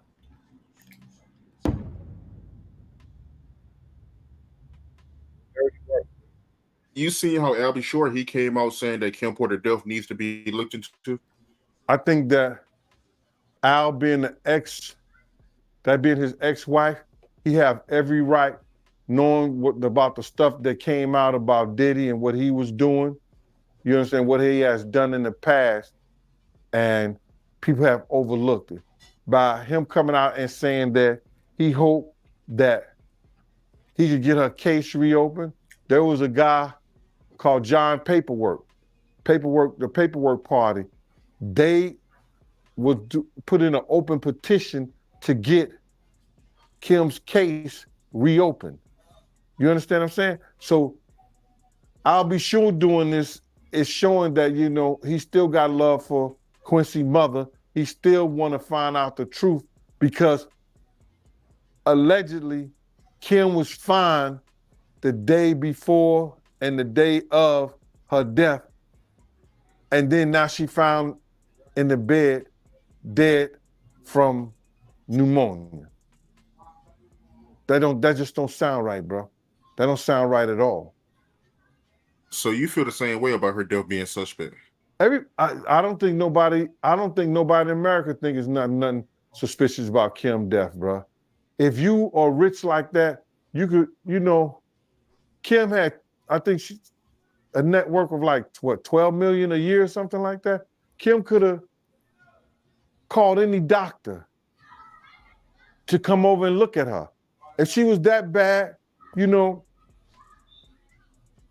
she could have called an ambulance or something like that. Everything is suspicious about her death, bro. And I don't think an autopsy was done on her. And if it was a half-assed job. You personally, right? What do you think happened to Kim Porter? If I say something personal, bro, and my belief, and I put it on to the public, then I might be liable. You understand what I'm saying? I might could be liable for what I say. So I just can't say that, yo, I don't really want to say what I really believe, brother. Because, you know, what I really believe is that they might got into a little spat, a little fight, or something went down, and Puff did that play fighting stuff that he always do, and that pillow fighting stuff, and probably smothered her. But I wouldn't say that on the air. I wouldn't let people know that he probably smothered her to death, and because she had a bad cold or she felt some kind of way that she died doing them having that play fight with the pillow fights and everything and smothered her. But I'm not gonna say nothing like that on the program because I don't want to get myself in trouble. As far as saying that with him and say, oh, he said this and he said that. Nah, I'm just being facetious. I'm just being sarcastic that if, you know, in those type of realms and those type of things, because I'm never gonna say that he probably smothered her to death. I wouldn't do that. You know what I mean?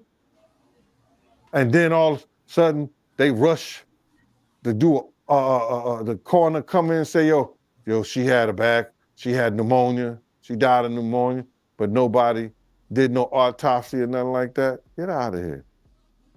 Have her funeral, put in a gold casket. It takes what, 2 months to get those gold caskets, had it within a week? Or you're a millionaire, I guess you can. You're a multi-millionaire, you can get it that quick. Then had somebody at the funeral home, had a bodyguard at the funeral home watching the dead body for 24 hours up until the funeral. Wow, I ain't know that. That's my first time hearing about that. But for the people that's not familiar with Diddy and Kim Porter relationship, can you let the people know a little bit about their relationship? Well, Kim was very spoiled. Kim, Mase, Sarah Chapman, and Tanisha.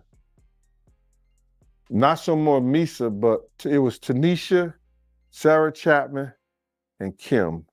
They were all good friends. Puff and Mase was together first, over there uptown and everything like that. I'll Be Sure was Kim's husband. Whatever happened to Kim and I'll Be Sure, Puff came in when he got that big contract, started getting the money, he started dating Kim. Tupac was dating Sarah Chapman. You know what I'm saying?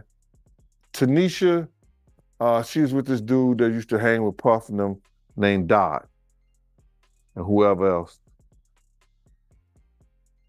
They was all cool with each other.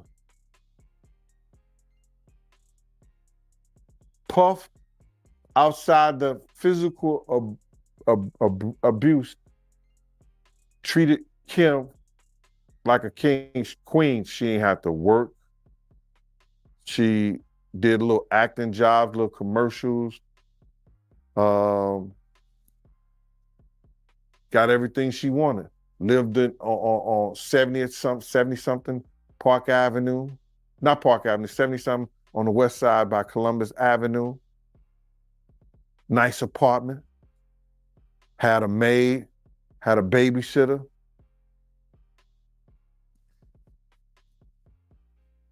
Treated her like a queen on the outside. On the inside, she was subjected to doing all the nasty, all the freaky things with other people that he wanted her to do. But I didn't see no complaints. So that's how it was. She was very spoiled, but it came with the abuse. It came with the abuse so bad that, like I said, she had to take a corkscrew and split his wrist open that led to his drug abuse. Because when she split his wrist open, he had so much pain. I guess in that wrist, he never got off those opiates. He never got off the drugs for his wrist. You know, you got reports, you got other bodyguards that said that they saw him punch her in the eye, give her a black eye. Got other bodyguards said that he broke her nose. People got to understand that Puff had about six bodyguards. Big Gene had him on Friday or Saturdays and Sundays, and at nighttime when, you know, he'll get mad at some bodyguards because they ain't doing what they supposed to do or what he say he do the way like that, and I'll get a call in the middle of the night, yo, Puff them at this club, Gene. He want to know, can you come down? Or whatever, this, that, and the third. It used to happen like that sometimes.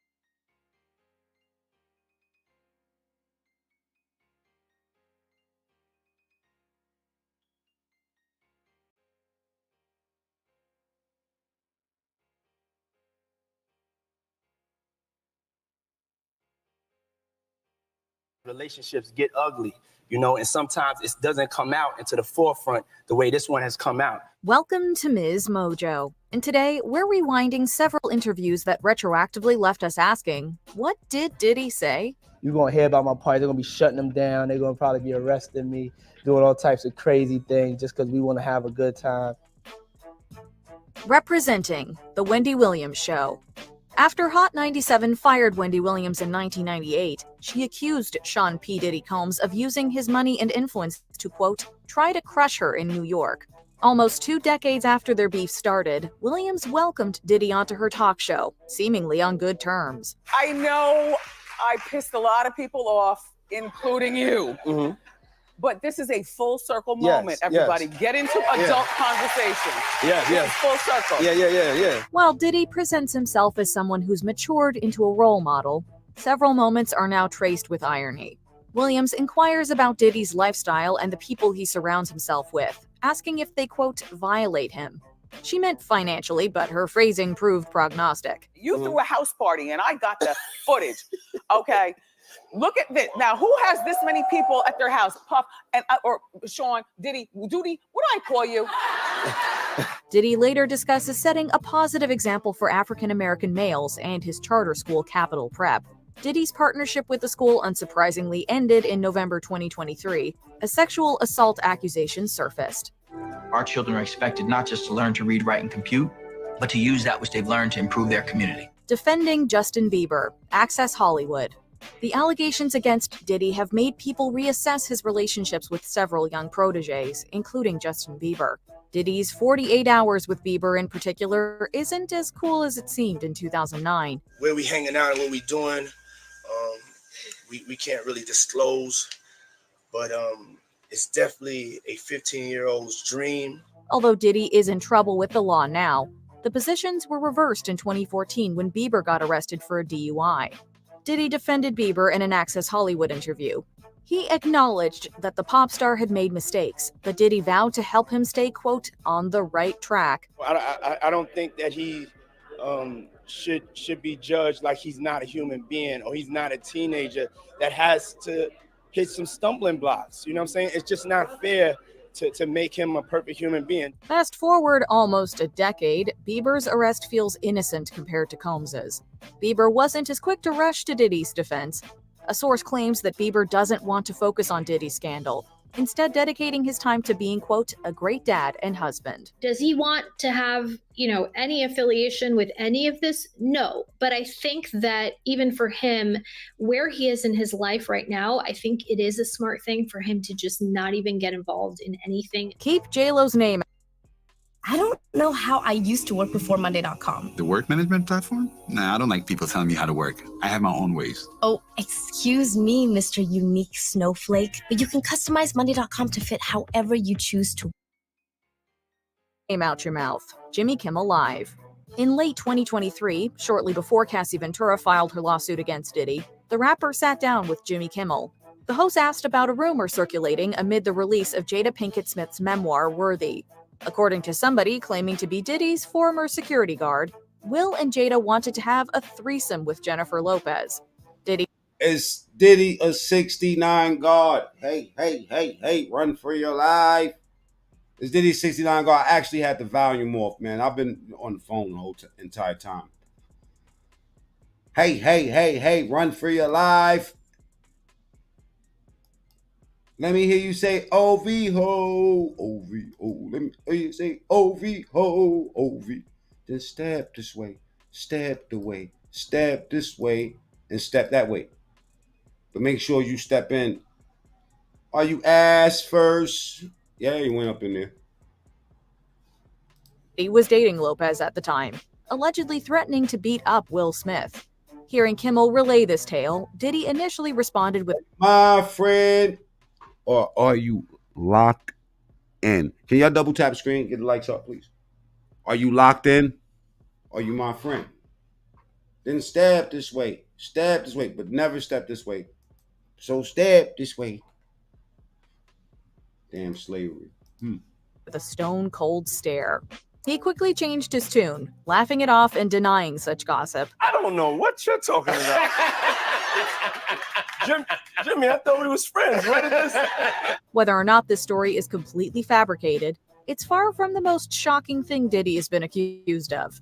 It isn't the most bonkers story involving Will and Jada either. No. Now look.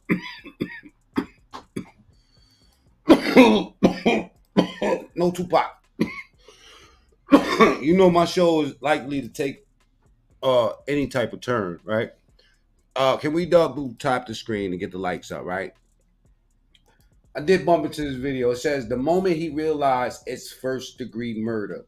This is a disturbing ass video. I want to share it with y'all because it's Sunday and I like to do that, right?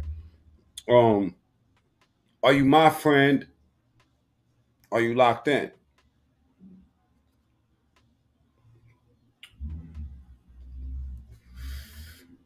Then stab this way. Stab this way. Okay, check it out. This is a disturbing video I wanted to share with y'all. It's going to take about 5 minutes. Not even 5 minutes. On April 23rd, 2022, officers from the Milwaukee Police Department in Wisconsin responded to a slew of 911 Know this, that somebody's going to end up dead. It's a woman and there's a dude. 111 calls. One involved. One caller, Kashawn Rowley, shared that he was at his girlfriend Leah Davis's apartment and she was shot. You hear any gunshots? Over here? Hey, come here. Layers. This shit about to get spooky.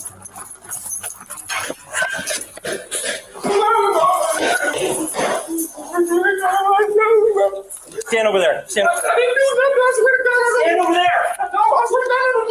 Stand over there. Don't move. I'm not moving, bro. Standing there with 8 bullets in them. Officers follow Kashawn to Leah's apartment, where they find an unresponsive Leah on the floor, blood coming from her head. A third officer arrives, and they apprehend Kashawn to remove him from the room so they can fully attend to Leah. I just got her granny and everything. I never. All right. Just take him out. First thing you do is shut the fuck up. Yo, this guy right here, you couldn't slap him to shut up. You know what I'm saying? Unlike Meek Mill. Meek Mill out here telling everything too. Yo, I predict by Tuesday, no later than Wednesday, Meek Mill gonna tell us everything we were looking for. All right? Now, but look back to this dude here. Just shot his girl 8 times in. She's got a gunshot wound to the head. But listen, she told me to go. I was listening. So I came over here, right? I'm literally, she only let me stand right here. Mind you, okay? Listen. Did you listening to me? Yeah, I was listening to me. Listen, she only let me stand right here. Look, I'm finna show you. She only let me stand right here, bro. Listen, she was like, I'm finna see. I asked her, can I come over? She said, you can come over for a little bit. I said, okay. I said, but you talking like he on Molly. But when I got over here, she was like, double tap straight. Let's get them likes past 400, y'all. We'll go to the top right and hit the 3 dots. That's where the like button is at. This dude is burying himself. No, you can't come in. You always have like that because she want to get ready to go to sleep. I'm like, okay, you want to get ready to go to sleep, so I'm finna go. I literally came down here to my car. I literally came over here to my car. I got in my car. Okay, listen. Radio. She on the floor with a bullet in her head. Real. The officer saying, yo, there's gray matter on the floor. 7250, we got a gunshot wound to the head on a black female, not breathing, medical. Gunshot wound to the center of the forehead. No pulse on her? No. Center of her forehead. He probably put that gun right to her head and blew her fucking head off. God bless that girl's soul, man. God bless her soul. Double tap screen. CPR, I guess. Yeah, I am. Starting CPR. Listen, I swear to God on everything. You're I good, love. buddy.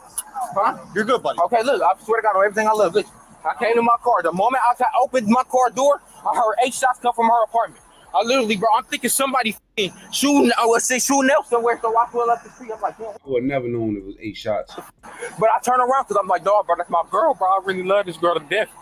Cash App, $ Mac Mean. Thank you for whoever donated. So I'm like, okay, so I turn around, bro. Listen, I'm beating on the fucking door to try to get the fuck back in the apartment because I don't have the key or nothing, bro. I need a cage card for him. I literally just started CPR and a shot to the head. We're not conscious, not breathing. Yeah, there's gray matter. You hear me? Yeah, I hear you. So listen, she tell me the moment I get by her car, I listen. The moment I get by my car, right? Listen, I hear 8 shots, bro. I run upstairs, bro, because I listen, but her door's unlocked because she just closed the door behind me, bro. I made sure she was okay because I told her when I was here, I said, okay, I'm gonna call you later like that because I know you got work tonight. She work at Walmart on East Capitol. Okay. So listen, when I got to my car, I swear to God, I heard 8 shots. I go up there, bro. I look. All I do is open the door, bro. She's laying on the fucking ground, bro. We'll sort it out, buddy. Do we know how long ago this happened? We just got here, and this guy is the one that called. I have no idea, to be honest. We haven't had Mess. Inform her? No, I have none. We just got up here. So, right, I mean, you guys came here quicker than we, Hey, there is a bullet next to her on the left side, so be careful where it is. I'm sorry, I'm not. This is an epidemic of these little dudes killing these chicks, man. We've been having a lot of that. Are we not? Trying to get in your way here, man. Coward put the gun right to her forehead and blew her shit. Probably was emotional about some other nigga. Yeah, there is. Yeah, there's nothing done for that. Yeah. But right now, she's obviously coward. You're the only person in the apartment, so you're just detained right now, okay? No, you're right. No. Like I said, you're not arrested, but you're just detained until we figure out what's going on. Bro, I swear to God, bro, I would get that shit to her, guys. All right. I don't know, bro. She didn't let me in the house. Crying with no tears. First right flag. Bro, she didn't let me in the house at all. What happened? Listen. We're taking a second here to point out the irony behind his shirt in this situation. I'm gonna tell you the same thing that I told him. Listen, so she just got home about like 45 minutes ago, hour ago. Okay. I called her. She had said, "Can I come see you?" She had said, at first she had said no. I said, "Okay." I said, "Can I come see you?" She said, "Yeah, you can come see me, but only for a little bit because I have to go to work tonight because she work at Walmart East Capitol. I normally take her to work between 9:30 and 9:40."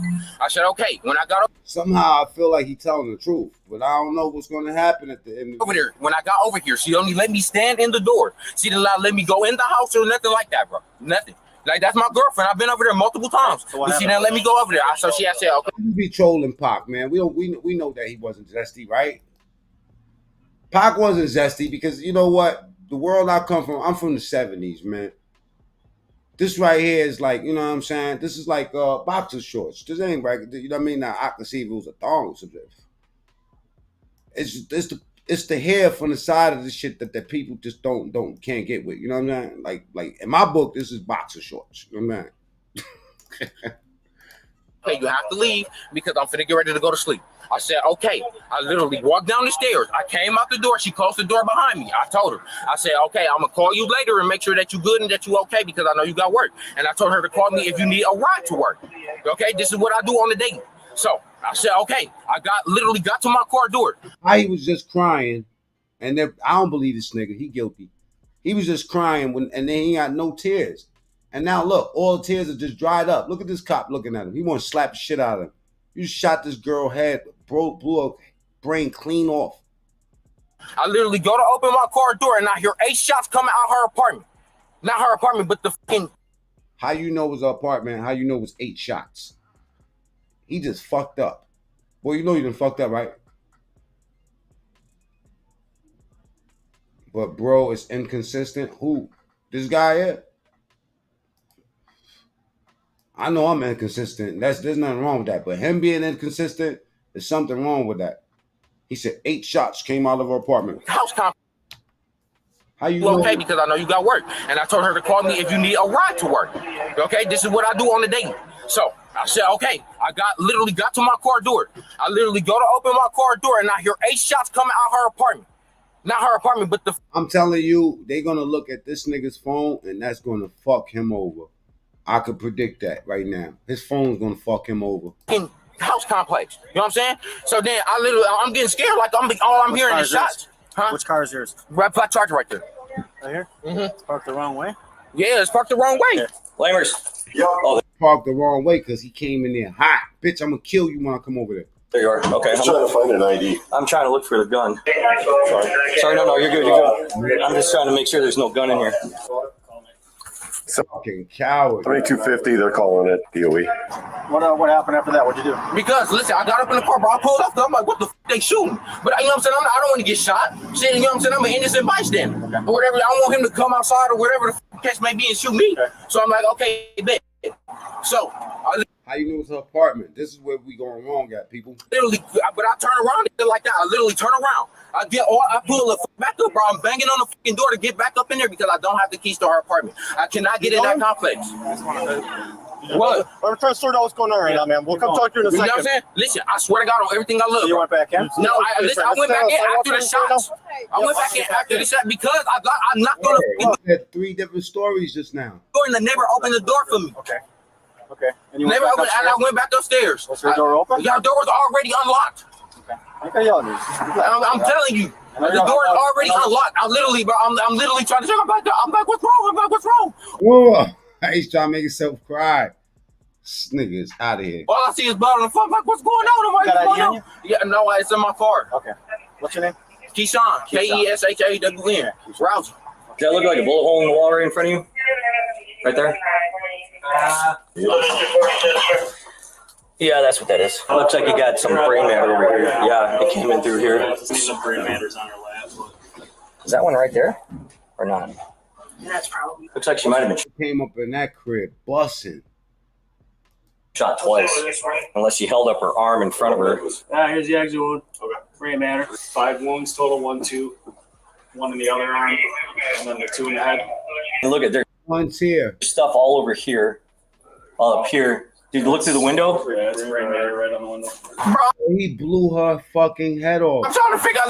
The first thing I do is I call her friend. I'm like, bro, you know, I said, I don't know what the fuck just happened. She said, what? I said, bro, I don't know what just happened. Bro, it's her 8 shots come. Why you talking like Ronald McDonald? I don't know what the fuck just happened. She said, what? I said, I don't know what happened. I call her friend. I'm like, bro, you know, I said, I don't know what the fuck just. Is he talking like Ronald McDonald or am I bugging? Just happened. She said, what? I said, bro, I don't know what just happened. Bro, it's her 8 shots come from her apartment. She said, wait. Watch how you just switch in and out. This nigga's a good actor. Wait. She said, wait, what's going on, bro? I said, bro, I just heard 8 shots come out of her apartment, bro. She said, what? Why he did that, though? Probably jealousy. What make you run up in your girl crib, bust 8 shots and shoot on the head, and then come outside and act like, oh. Wait, I called her granny, bro. I told her granny, I heard 8 shots come out of her apartment. So her granny like, what you mean you heard 8 shots come out of her apartment? I said, bro, I'm literally in the house right now. What's your last name? Rowsey, Rowsey. There's a question I'm gonna ask you. Any warrant, something I'd be worried about? No, I don't. Not a probation for No, I don't. Okay, all right. Slide in real quick. The window here, get you cool. Thomas, you said, or Davis? Davis, D-A-V-I-S. I don't know her middle name. Okay, she lives here. Yes. All right, slide. I used to stay. Wait, can you crack it though? Can you keep it Yeah. I'm gonna get the keys so I can get the air conditioner. Okay, I'm not finna do nothing, bro. Can you just? What you mean, nigga? You know what it is. Cooperating. Can you just leave it open so I can literally just sit here and breathe? What's the squad number on this? Listen, I swear to God, Jasmine. Fact, Asia. That's a fact, Asia. That was deliberate and personal. Right in the forehead. That's crazy. Oh, everything I love, bro. Listen, she said I could come over for a little bit. Now, he ain't on that water because he would have been spaced out. He on something else. Addy. He on the Addy or Molly. You know what I'm saying? Came over here for literally 5 minutes, bro. She didn't let me in the door, bro. I literally, listen, when she told me to leave, I left. I literally got. He's gone. Up on my car door and I heard some shots coming from her apartment, bro. I wonder what the comments is reading like on this motherfucker right here. This has got to be. This is just terrible. He fucking ruined it. Let me see some of the comments real quick, man. This is just foul. These niggas is fucking monsters, man. Guy's 100% guilty for the fact that he's doing a lot of talking about himself and don't seem to care about what the fuck is going on with her. You know you guilty when you start sounding like Mickey Mouse. Look at this. I can't make this shit up, y'all. I'm the best, y'all. An innocent man would be desperate to know how the girlfriend is doing. The fact that he never asked if she was okay says a lot. I'll give him 20 years extra for lying and say bro in every sentence. Thankfully, he's stupid enough to incriminate himself. Saves a lot of money and time on potentially lengthy and painful investigation. This nigga here is a brand new fool. Threw his whole life away over some emotional shit, I guarantee you. Relax. When I get the key, I'll turn there. It's a real problem. There's some stuff to do, all right? Listen, I just want to breathe, bro. That's it. No, I'll leave the door. I just want to breathe, bro. I got you. Then her granny keep asking me, did you do it? No, I didn't do that. I love that girl. Why she would ask you? Oh, you know what? That face, this is what I got you. Then her granny keep asking me, did you do it? No, I didn't do that. I love it. This is what they're gonna take a still shot of this, and that's how they're gonna show you, my boy. This is when you ain't got no big homie. That girl. Look at his face. You gotta know how to control yourself. You understand me? And they found 5 total bullet holes. There's gray matter on her pants, on the window seal. There is a bullet fragment on her right side over here. And then there's look like a strike mark in the corner. You can see it from here so far. And then once they move out of the way, I'll be able to keep looking. 7 holes. 7? Yep, 7 holes. Chest, 1 right arm, 2 in the head. He went in there and unloaded on this little young lady. And then 2 in the back. Wait, let me see. Chest, 1 right arm. Chest, right arm. 2 in the head. 2 in the head. 2 in the back. And 2 in the back. Her phone's ringing. Is that anything? Probably was listening to drill music. Yeah, just leave it. Hey, is that car plate register you, man? Yeah, that's my car. Hey, you see anybody coming out of that place? Bro, I didn't know, bro. I'm glad I put. Fuck about her. Okay, listen. I pulled off, bro. I pulled off. Yeah, I loved that girl. They didn't even tell him that she was dead. Okay. I got scared because it was shots. I pulled off. I came back. So when you came out of here, you didn't see anybody go in? No, I didn't. But listen, she was already at home when I got here. I know, but you said you left because she didn't want to. Yeah, but she didn't let me in the door. I don't know if somebody was in there or not. Okay, all right. She didn't let me in the house, sir.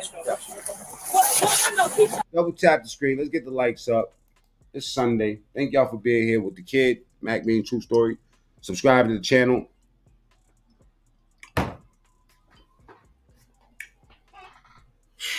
Nasty work. Shut up. How that shit end up Carlos, upstairs? what are you talking about? You called me, said that shut up. No, I did. I said I heard 8 shots. I said I heard 8 shots come out of her apartment. You called me and said they shot the apartment up, just like you just told us a second ago. I heard 8 shots from in there. I heard bang, bang, bang, bang, bang. Come on, cooperate with me. I am cooperating, bro. I know your hands up, right? But the whole neighborhood ain't gonna know. Yes, I know the whole neighborhood ain't gonna know my business, bro. But I'm just saying, bro. I'm trying to tell because everybody trying to look at me like I did that. No, I told you. Look, I told you straight up. You're not arrested. You're detained right now, right? Shut your fucking mouth, your emotional, young, stupid mouth. And I understand that. But this is God. This is God. This is God. God didn't want him around. He wanted him to talk himself into this shit. You know what I'm saying? We get called here. Someone shot, right? What could she possibly do for you to run up in her house? She let him in the house because the door wasn't kicked open. Yes, and I called you. Hold on. Breathe, buddy. You keep yelling over me because I'm on your side. All right? I told you straight up, you're not arrested, you're detained. I just obviously got to figure out what's going on. Okay. You're definitely ain't on your side, player. In the apartment, she shot. I'm sorting out everything. You're not arrested. Your story checks out. Just let everything happen for a second, all right? Detectives are going to come. Everybody's going to talk to you. Things will be cool, all right? Okay, bro. Just be smooth with me. Okay. Shot here. Any casings or anything in here? There's a bullet fragment over next to her. I saw that. Yeah, and there's a savage. There's a strike to the wall. You see it right here? Oh, yeah. Right there, and then it hits there. but there's brain matter on the window over here, right over here, and it's in her lap, and she was up in the corner. So I'm curious. I don't think this happened here. I think. You don't think it happened here? Oh, there's not. She got shot 5 times. She got shot 5 times? There's 7 total holes. Yeah.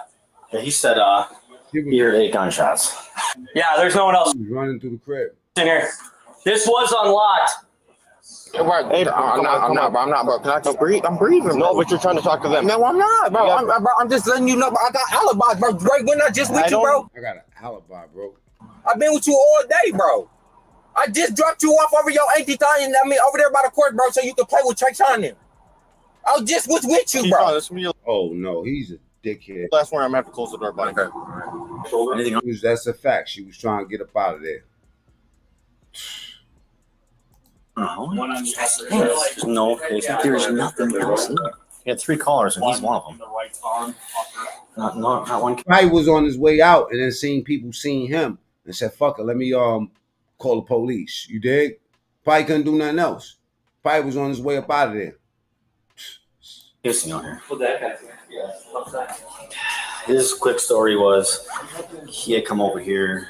This officer relays his knowledge of the situation to who appears to be an investigative officer. Simultaneously, Kashawn again recounts his story to an officer, but added small additional bits of information. Bro. What's up? Now I'm talking to you. Listen, I'm trying to tell you, bro. Y'all want to know? Y'all asking me how I got in the apartment and everything. When I first got here, her neighbor was opening the door. I came in the door. I knocked on her door. She opened it. She would not let me in, sir. She told you to come over, though, right? Yeah, she said I can come over while we was on the phone. Me and her literally had a conversation. Why she wouldn't let you in? Because when I go to my girl house, you know what I'm saying, she opened up the door. She put my thing in her. We literally was on the phone. So that's your girlfriend? That was my ex-girlfriend, but we getting back together. Okay. Oh. Yeah, we was getting back together. How long were you guys together on off? We've been together for a year and a half. We just broke up. Bro, when I go to my joint, we not even talking. Especially if it's making up time. Oh, it's raw. You know what I'm saying? Like 3 weeks ago, but me and her been talking about getting back together and like that, and she said we getting back together. Needless to say, nobody ends up dead. Just needed time to, you know what I'm saying, get through her feelings and like that. Right. I'm like, okay, you know what I'm saying? I'm literally sitting here being, God got his fucking hands in this dude's back, just making him tell on himself. I'm saying I'm literally sitting here being okay with all that shit because I understand. You know what I'm saying? Everybody got feelings, bro. Kashawn recounts his story from here, reiterating that he was at the apartment. Then as he was getting into his car to leave, he heard 8 gunshots, sped off in fear, but then returned, allegedly concerned about Leah's safety. He shares in greater detail the moment of his return to her apartment. I knocked on her door again. I'm like, Leah. I checked the door to see if it's unlocked. The door's unlocked. I open the door. All I see of her is on the floor dead. I literally dropped down to my knees, bro. The first person I call is her motherfucking friend. I call her right there. I call her friend. I tell her. I'm like, bro, I just heard 8 shots come out her apartment complex. I'm crying like a motherfucker, bro. She's like, hold on. She just left me and shit like that, bro. I said, fam, I just heard 8 shots come out her apartment complex. So that she had said, hold on, I'm gonna call you back. I called her granny. Her granny said, what the fuck happened? I'm telling her granny, bro, like, I just heard 8 shots come out your granddaughter complex, and shit like that. I'm literally doing all that shit, right?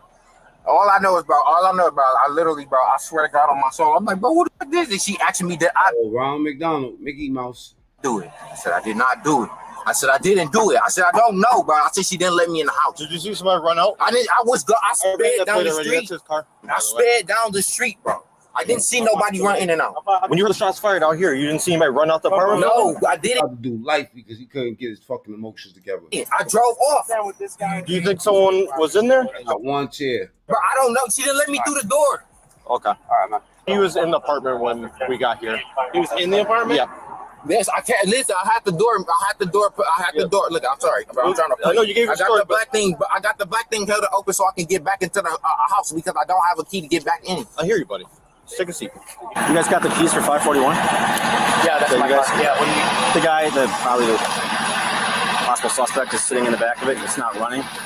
And he's yelling. He's hot. So I want to get the AC on there so I can shut the door on him. In this moment, a bystander speaks to an officer about getting information for Leah's grandmother, who is apparently on scene. Okay, well, I can't really say. If you're new to the channel, subscribe to the channel. It's Diddy is 69 God. Don't forget. This is a sidebar. I just wanted to share this with y'all. Yeah, anything, because I don't know anything other than there's somebody that's shot. Can't release any information right now. If that's her grandma, is her mom around? Her mom passed away. It's her grandma. Okay, I'll have her sit there. I'll come talk to her in a minute, okay? The bystander implies that Leah's mother is deceased, and social media post made by Leah herself supports this claim. Leah's grandmother has now not just lost her daughter in recent years, but now her granddaughter too. Do we have an officer available? The grandmother is down on the east end of Lisbon. Probably be the next of kin. Damn, so she dead and her daughter. That's possibly him right there. Well, that's him, but that's possibly suspect. He's talking very fast, like he's nervous. Extremely fast. That's The story doesn't make a lot of sense. it's kind of a clue. Is there a gun up there? There's no gun, there's no casings. And get this fucking guy right here. He's on the wrong side of the tape. 8 gunshots, but there's no casings, only 1 fragments. So he picked up the casings. He better not have those casings in his motherfucking pocket. Where's the casings at? Where's the bullet casings? They said that there's no bullet casings in it.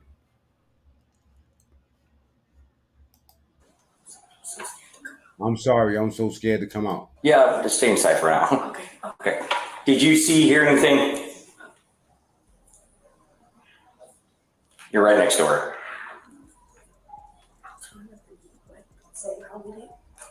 I'll tell you what. Tell you, but I don't want to be so loud with it. I'll let a detective know to come over and talk to you in private. While an on-camera interview does not happen with this OD, salute, man. Salute to everybody that subscribed to the channel, man. individual, officers do question the downstairs neighbor about the incident. We heard a loud bam bam. I didn't think it was a gunshot, but I just thought he was banging on the door some more. Like I thought he kicked it now instead of hitting it, but then he ran out. Yeah. Did you make out what he was saying? He was like saying let me in. She was saying go or leave or something. Just like that. I just knew them like 3 months ago. Okay. And they argue all the time. 10 minutes Up. Open and shut. later, the car pulls back up, but he has someone with him, a female. I hear a female voice, and they're both like, she dead. So I'm like, oh no, he killed her. The female that this witness mentions is never explained, nor are we aware of any charges pressed against a second individual for this case. Rumors shared on social media detail that Kashawn may have cheated on Leah, and that action prompted the breakup, but those claims are unsubstantiated. Considering this witness was primarily listening through her doorway, it is possible she was hearing Kashawn's panicked voice as he uses falsetto and reaches a considerably higher pitch. Sound like a bitch. And then he knocked on my door, and I opened it, and he said, did y'all hear anything happen? And I was like, all I saw was a black Charger. And he said, that's my car. He was like, I came, and she wouldn't let me in. She told me to leave. I left. He was like, so, he said, so I thought somebody in here did it. I said, no, you didn't think nobody. So who the fuck going to shoot her up like that outside of you, brother? I didn't hear it.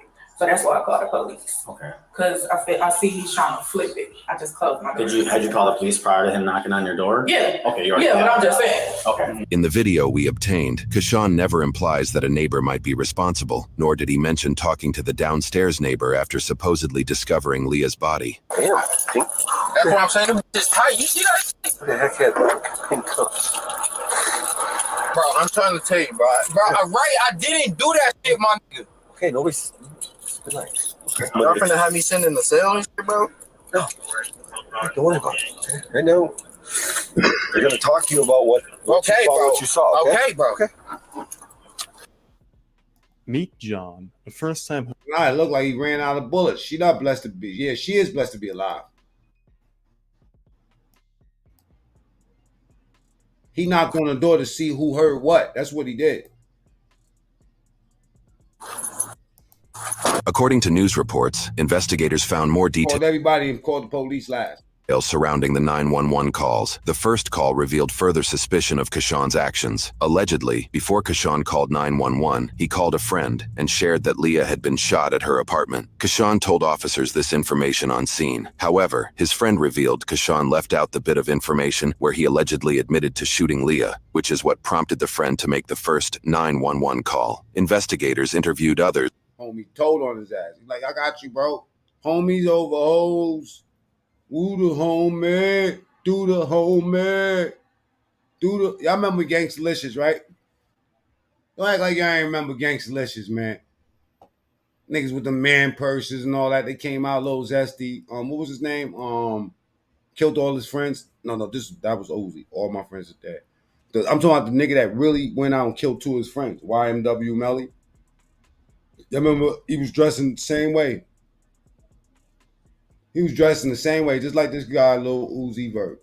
Y'all favorite rapper. It was my favorite rapper too until about 7 days ago. You know what I mean? I used to love that song called Silly Watch. Do the homie. Come on, man. And who was you know what's so crazy about that whole shit, right? Who was the voice of what was his name? Gangstalicious? It was Mos Def. Gangstalicious was Mos Def. Am I lying? Olivia, am I lying? Was Gangstalicious Mos Def? Homies over hoes. Homies over hoes. Do the homie. Do the homie. Do the homie. Yeah. That part. Subscribe to the channel. Mos Def was Gangstalicious. Mos Def was that voice, was he not? See how this show it ends up tying all together? It's crazy, right? It's fucking crazy, man. Can't make this shit up, man. Anyway, speaking of Diddy parties, what was actually going on in the motherfuckers? It is called a freak off. This alleged sexual performance that is at the center of this criminal case facing the rapper and producer Sean Diddy Combs. And I'm going to go over some of the details of these freak off sessions as laid out in the government's indictment and in their subsequent letters that they filed with the court when they are. Although this is a family show, get the motherfucking kids away from here. Get them away. Tell them go the other way before we put them in the cage. Like Meek Mill. Bunch of gay poets. Yeah. Yeah, what the fuck? That's exactly what Mos Def look like. A fucking fruity painter. Yeah. Mos Def look like Aretha Franklin's niece. Yeah, Mos Def. I wonder what he got in his pocket. What do Mos Def got in his pocket? I bet he got fucking lip gloss. Probably got a pack of double mint, some shit. Yeah, what's going on in them parties, man? Argued against Combs' bail, which, by the way, was denied twice. Now, he's currently locked up in the Brooklyn Detention Center. Combs is facing charges of racketeering conspiracy, sex trafficking by force, fraud, or coercion, transportation to engage in prostitution. We've mentioned it before, but he could be looking at 15 years to life in prison. That's how serious these charges are. But the main theme here, the main allegation, is that Combs led a criminal enterprise. And the goal of this criminal enterprise, other than to operate a global media and entertainment business, was to engage in the abuse of women, sex trafficking, forced labor, prostitution, the distribution of drugs, to use violence and threats, to commit crimes like kidnapping, arson, bribery, obstruction of justice, to carry out their goals, their missions, all the while making sure to satisfy the sexual desires of Sean Combs. And one of those desires, as alleged by the government, by prosecutors, and also alleged by several Combs accusers in separate civil lawsuits that they filed against him, were the commission of freak-offs. So with that in mind, now we're going to get into these shocking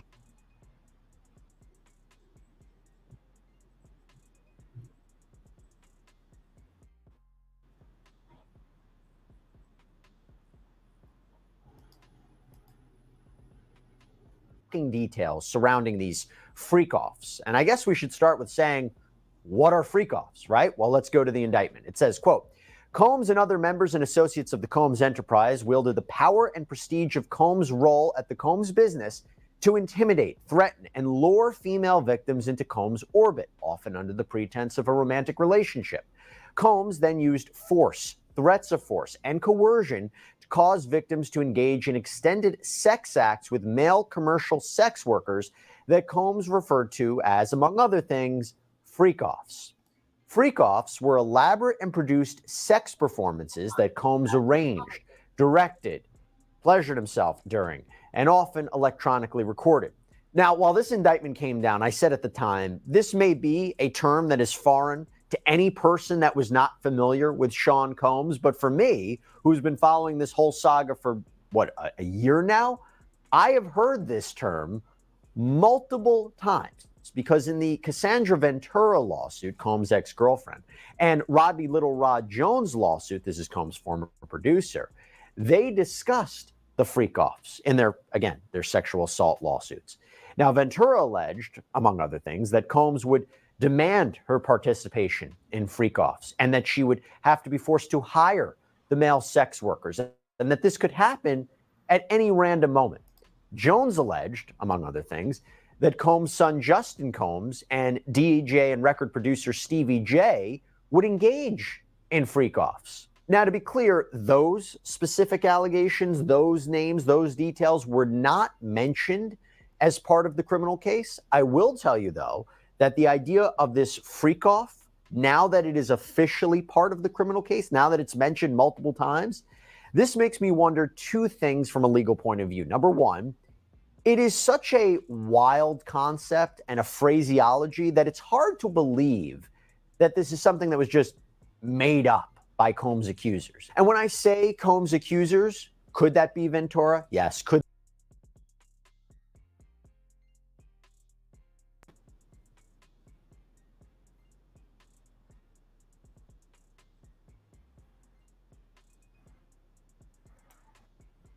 Give me 1 second. Yeah, hear me? Take one and got me.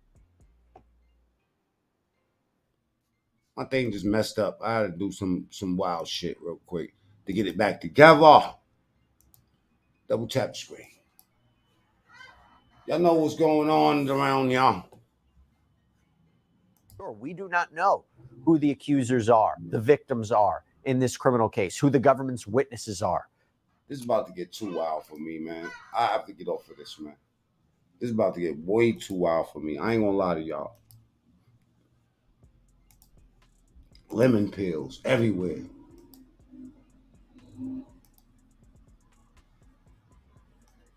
So we've heard the story about Diddy wanting to take you shopping. See, I knew you was a fruitcake back then, but, I ain't think nothing of it because I ain't never personally have experience with him, you know what I mean? Could you tell us more? Yeah, he came up to me and was like, yo, when we gonna party, man? I'm like, what? He was like, yo, how about you let me take you shopping, man? I'm like, take me shopping? What is you saying, bro? Then he was like, I said, let me take you shopping. So what did you say? What you mean what I said? You seen the videos, you know what I said. Yo, Diddy, thank you for taking me shopping, man. What you think of this broad tank top mix, man? Maybe write G unit on the front of it, really accentuate my curves, man. What you thinking? Oh, I love it. You love me? You love me, right? Oh, boy. 50? 50. The fuck do they be sending me, man? I can't watch this, man. Stop sending me shit like that. All right, now, remember, I told y'all first here. I told y'all that it's just a matter of time before these fucking gangs start getting together. I'm talking about the gangs that we used to, like the Bloods and the Crips and shit. You know what I'm saying? Like getting together and start to put some of these criminal ass migrants in their motherfucking place because they just running through these cities acting wild. Also, I don't know if they're eating the dogs or not, but it is problems. Have caught the attention of the city's local counterparts, bringing tensions to an all-time high. There's a problem out here in Ohio. Our next guest is a former gang member who now runs a violence prevention program and warns that the city may go up in flames, fearing an all-out turf war. Tyrone, Muhammad is the founder and CEO of Ex-Cons for Community and Social Change, and he's been kind enough to join us. Now, Tyrone, thanks so much for joining the program. So let's first, before we get into the criminal element, talk about the money that's being spent, because I know you talk about the community and building those Black communities and Hispanic communities in Chicago that were affected before this crisis. They're spending $464 million on this crisis. Can y'all be using that money somewhere else? You know, I don't know any household, Lawrence, where you yourself would pay my mortgage before you pay your own. That is really, that would be considered crazy. So bro, you gotta learn how to talk, my boy. My show way too fast for that slow shit. You know what I'm saying? This motherfucker sound like dude from Corey Wise from Central Park 5. American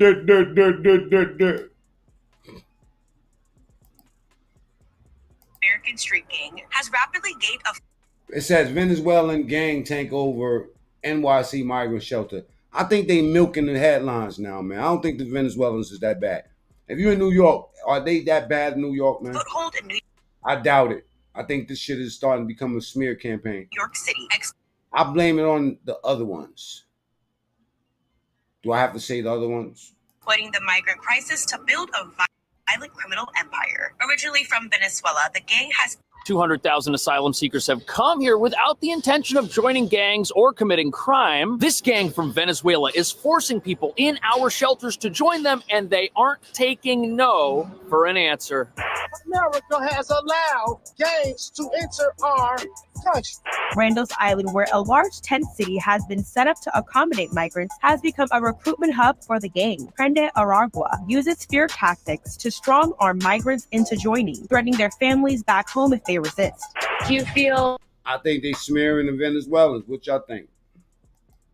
Trump 2024, that's a fact. It's an old fact, man. Some of the immigrants are saying, like, you know, basically, it's the old, you know, like that old argument with, they say that, you know, don't get mad at the Mexicans because the Mexicans is taking the jobs that niggas don't want to take, right? This is something like that. Here's a Haitian dude. Listen to what he sounds like. But on couches, smoking cigarettes, watching NFL. They don't go to work. Yeah, they just sitting their butt on couches, smoking cigarettes, watching NFL. They don't go to work. Yeah, they talk. How you gonna talk about us? You coming to our country, and this is what you talking about? That people, those are the people that you know. Yeah, they just sitting their butt on couches, smoking cigarettes, watching NFL. They don't go to work. You don't need that work. You don't need that kind of job. You don't want to do it. I'll do it. Yep. That's a Haitian migrant calling us out, saying it's our own fault he's in Pennsylvania. That was wow. The title of this, I don't even know where immigrants are taking over Pennsylvania now. Everyone here is freaking out. Watch this. To start with this report, but that seemed like a good way to get your attention. So in case you're not aware, migrants from the poorest countries in the world are entering our country with mysterious large sums of money, and they're overwhelming our small towns. And it's getting worse. And it's coming to your small town too, if you vote to keep the borders open. This is little Charleroi, Pennsylvania. So I came up here to follow up on a report that I did in Springfield, Ohio the week before. After I talked to residents there about their Haitian invasion, a lot of people reached out to me from Pennsylvania. They said, Nick, it's happening over here too. So I thought, okay, let me pack my stuff and go up there and see what's going on. And what the damn hell, y'all? I think I stumbled into a future Netflix docu-series. But before I even get to the residents here are pissed off part, or the this is the future of our country part, I need to tell you about all the drama here. And it is deep and it is scary. I guess when you come to a small town to figure out what's going on, it's all... They tearing shit up in the Middle East.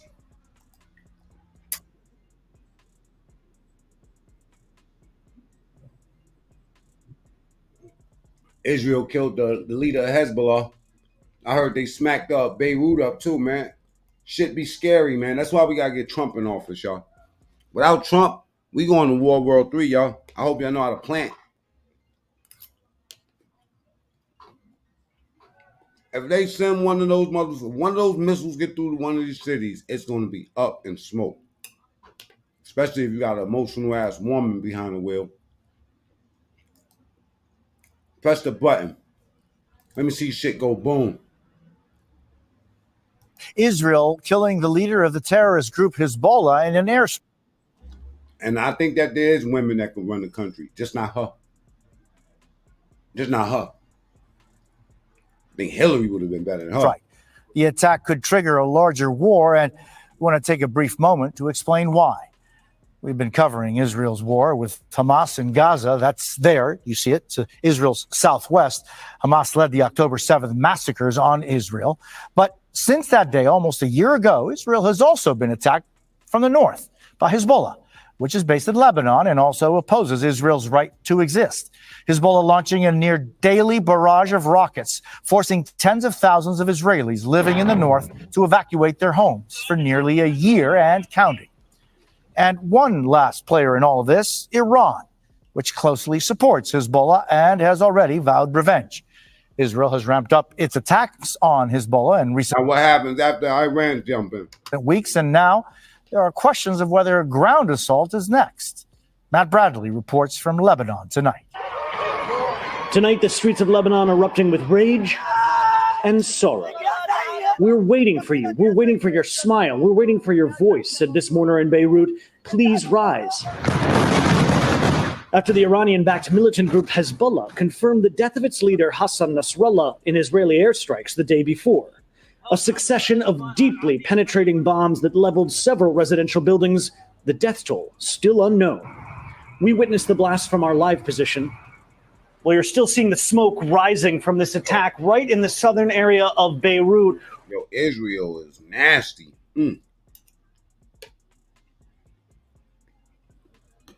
Israel play nasty, y'all.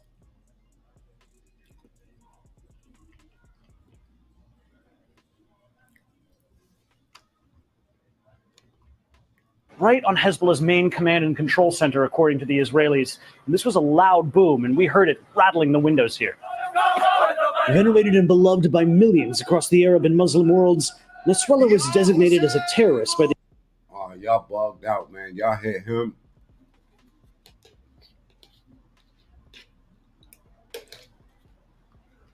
the U.S. government. Turned him into a martyr. And not seen in public for years for fear of an Israeli assassination attempt. Israeli Prime Minister Benjamin Netanyahu today saying Nasrallah wasn't yet another terrorist. He was the terrorist. The announcement of his death sparked cheers on beaches in Tel Aviv. We living in a nasty time, y'all. Despite a week of escalating violence between Israel and Hezbollah, his killing came as a shock, even leading to a rare flash of frustration. That's fact. That's a fact. Time to work. From the U.S. Secretary of Defense. The United States was not involved in Israel's operation. We had no advance warning. Nasrallah took Hezbollah's helm in 1992 after his predecessor was killed, also in an Israeli airstrike. With help from Hezbollah's patron state Iran, he built the group into a formidable fighting force and political power, with seats in Lebanon's parliament and ministry. Now, what happens once Iran gets involved? Iran's going to start smacking shit, and then they're going to call on us. And its government. Since Hamas's October 7th attacks, he led Hezbollah's year-long fight against Israel. Yeah, you're talking about terrorists, but then we talking about killing innocent people in the city, yo. What we talking about? United States, when they went for Osama bin Laden, they went for him. His death has left the powerful group battered, leaderless, and many fear more dangerous than ever. Yeah, get the people. We got special ops, black ops. You know what I mean? Motherfuckers crawling down buildings to kill shit. Feel me? Send 6 motherfucking Navy SEALs up in the country to do the work of God. Bow. Get them up out of here. not to bomb Times Square. That's the equivalent of what we're saying. Come on, man. 350 people got killed in the last strike that they did a couple days ago. Matt Bradley is in Beirut tonight. Matt, what are the risks now Mali ain't for us, y'all. of retaliation from Hezbollah and its allies? Well, Jose, Hezbollah and other Iran-backed militant groups throughout the region, including Iran itself, have vowed to exact vengeance on Israel for Nasrallah's death. But Israel is getting ready. They've activated 3 reserve battalions just today. Jose? Matt Bradley in Beirut, thank you. With tensions boiling over in the Middle East, it brings up new fears of a wider war. Let's get right to NBC Pentagon correspondent Courtney Cubie. Courtney, President Biden has now weighed in. That's right, Jose. President Biden called Nasrallah's death a measure of justice for his victims, which includes Americans, but today also reiterated the need for a ceasefire. And administration officials tell me patience is thin after Israel took another action that could draw the U.S. into a larger conflict. Today, military officials presenting Defense Secretary Lloyd Austin with options to strengthen the U.S. military presence in the region. But with 40,000 troops there already, officials are confident in the posture and say options could include extending some current deployments. Jose? And Courtney, what about the thousands of Americans in Lebanon? What's the U.S. doing for them at this point? Well, today the State Department told Americans to register online if they need help leaving Lebanon. The airport is operational, but commercial flights are limited. So the Pentagon... All right, let's play it. Let me share something with y'all. If y'all into this type of shit, right? I don't know. We got a diverse audience. So you never know. People might be into. Let me just show y'all what's going on. I seen this pass earlier. I said, you know what? I want to share this with my audience later. It's called One Gotta Go. T.K. Kirkland. They question T.K. Kirkland. One Gotta Go. And this one is Martin, the Wayans brothers, Jamie Foxx, and the Fresh Prince of Bel-Air. Which one would y'all get up out of here? If one had to go, Martin, the Wayans brothers, Jamie Foxx, Fresh Prince. In the comments. Martin, the Wayne Bros, Jamie Foxx, or the Fresh Prince of Bel-Air? All them shows is good. But one gotta go. Ooh. Real life. Hold on, y'all.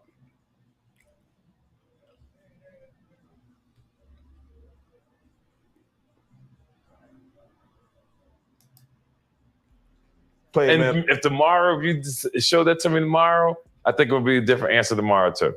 All right, this is this is some rap, some New York rap. Okay. One gotta go, man. We got Jadakiss, we got Fabulous, Lloyd Banks, and my man. Yeah, you don't even know his name. He must have to go because he gotta go. Yeah, he gotta go. But believe it or not, he had a great song out, and I remember being in Vegas with a nice guy.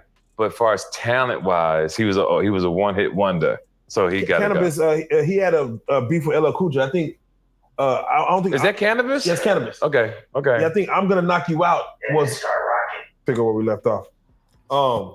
Yeah, I believe Cannabis was going to war with LL Cool J back in the day. I'm gonna knock you out. I'm not sure. Okay. I'm not sure. Now, why? Why with the song "I Want to Knock You Out"? Because that was a diss song. This is the movie Boys in the Hood, Juice, 8 Mile, Get Rich or Die Trying, Notorious, or Straight Outta Compton. Damn, that's a cold. Which one gotta go? Boys in the Hood, Juice, 8 Mile, Get Rich or Die Trying, Notorious, or Straight Outta Compton. I'll say Notorious gotta go. What y'all say? Line up, boy. And I know which ones you're probably gonna keep. Man. Juice gotta go. Oh, damn. Bishop? Hell no. Yeah, Bishop gotta go. Because there wasn't nothing cold in Boys in the Hood. Boys in the Hood was off the chain. 8 Mile was phenomenal because Eminem was really on a whole nother level. And I need you to sit in all these things. We're going to put this in my stand-up. Yeah. And then Get Rich or Die Trying, I'm in that. So that's going to be a great movie. Come on now. Notorious was good because it was down to the T. Yeah. And to this day, there's no movie that grossed and did and had the marketing strategy of Straight Outta Compton. True. Straight Outta Compton had the greatest marketing I've ever seen in my damn life for a movie. But when they had using the Straight Outta Compton and using that logo, and you seen people. Yeah, I mean, they had billboards straight out of everywhere. Dallas, straight out of, you know, people start using it like, sure did. You got to kind of have seen the movie. The marketing was insane. And then when you saw the movie, it delivered. So you have ties with Eazy-E. Oh, yeah. All day. You see me in my videos, just see on Instagram. If you come to my stand-up show, I always give them, to this day, I still give Eazy-E mad love. There you go. There you go. How was it for you watching Boys in the Hood for the first time back then? Boys in the Hood was phenomenal because you got what's her name? John Singleton, who was on his way to blow up, and it's a lot of history in Boys in the Hood. You saw a young Ice Cube outwork John Singleton to become a major star. That is real. That is real. He outworked him. That is real. I feel that. John Singleton was known for putting on rappers. Yes. Yes. But you got Ice. To everybody that pulled up, man, I went 4 minutes past my limit. You know what I'm saying? I'll get with y'all soon. You know what I mean? Subscribe to my other channel. It's Mac Mean TS TV. Just type that. You're going to see the other channel. Subscribe if you're not subscribed. I'll get with y'all. I'll get with y'all on the back end. No Tupac. You know what I'm saying?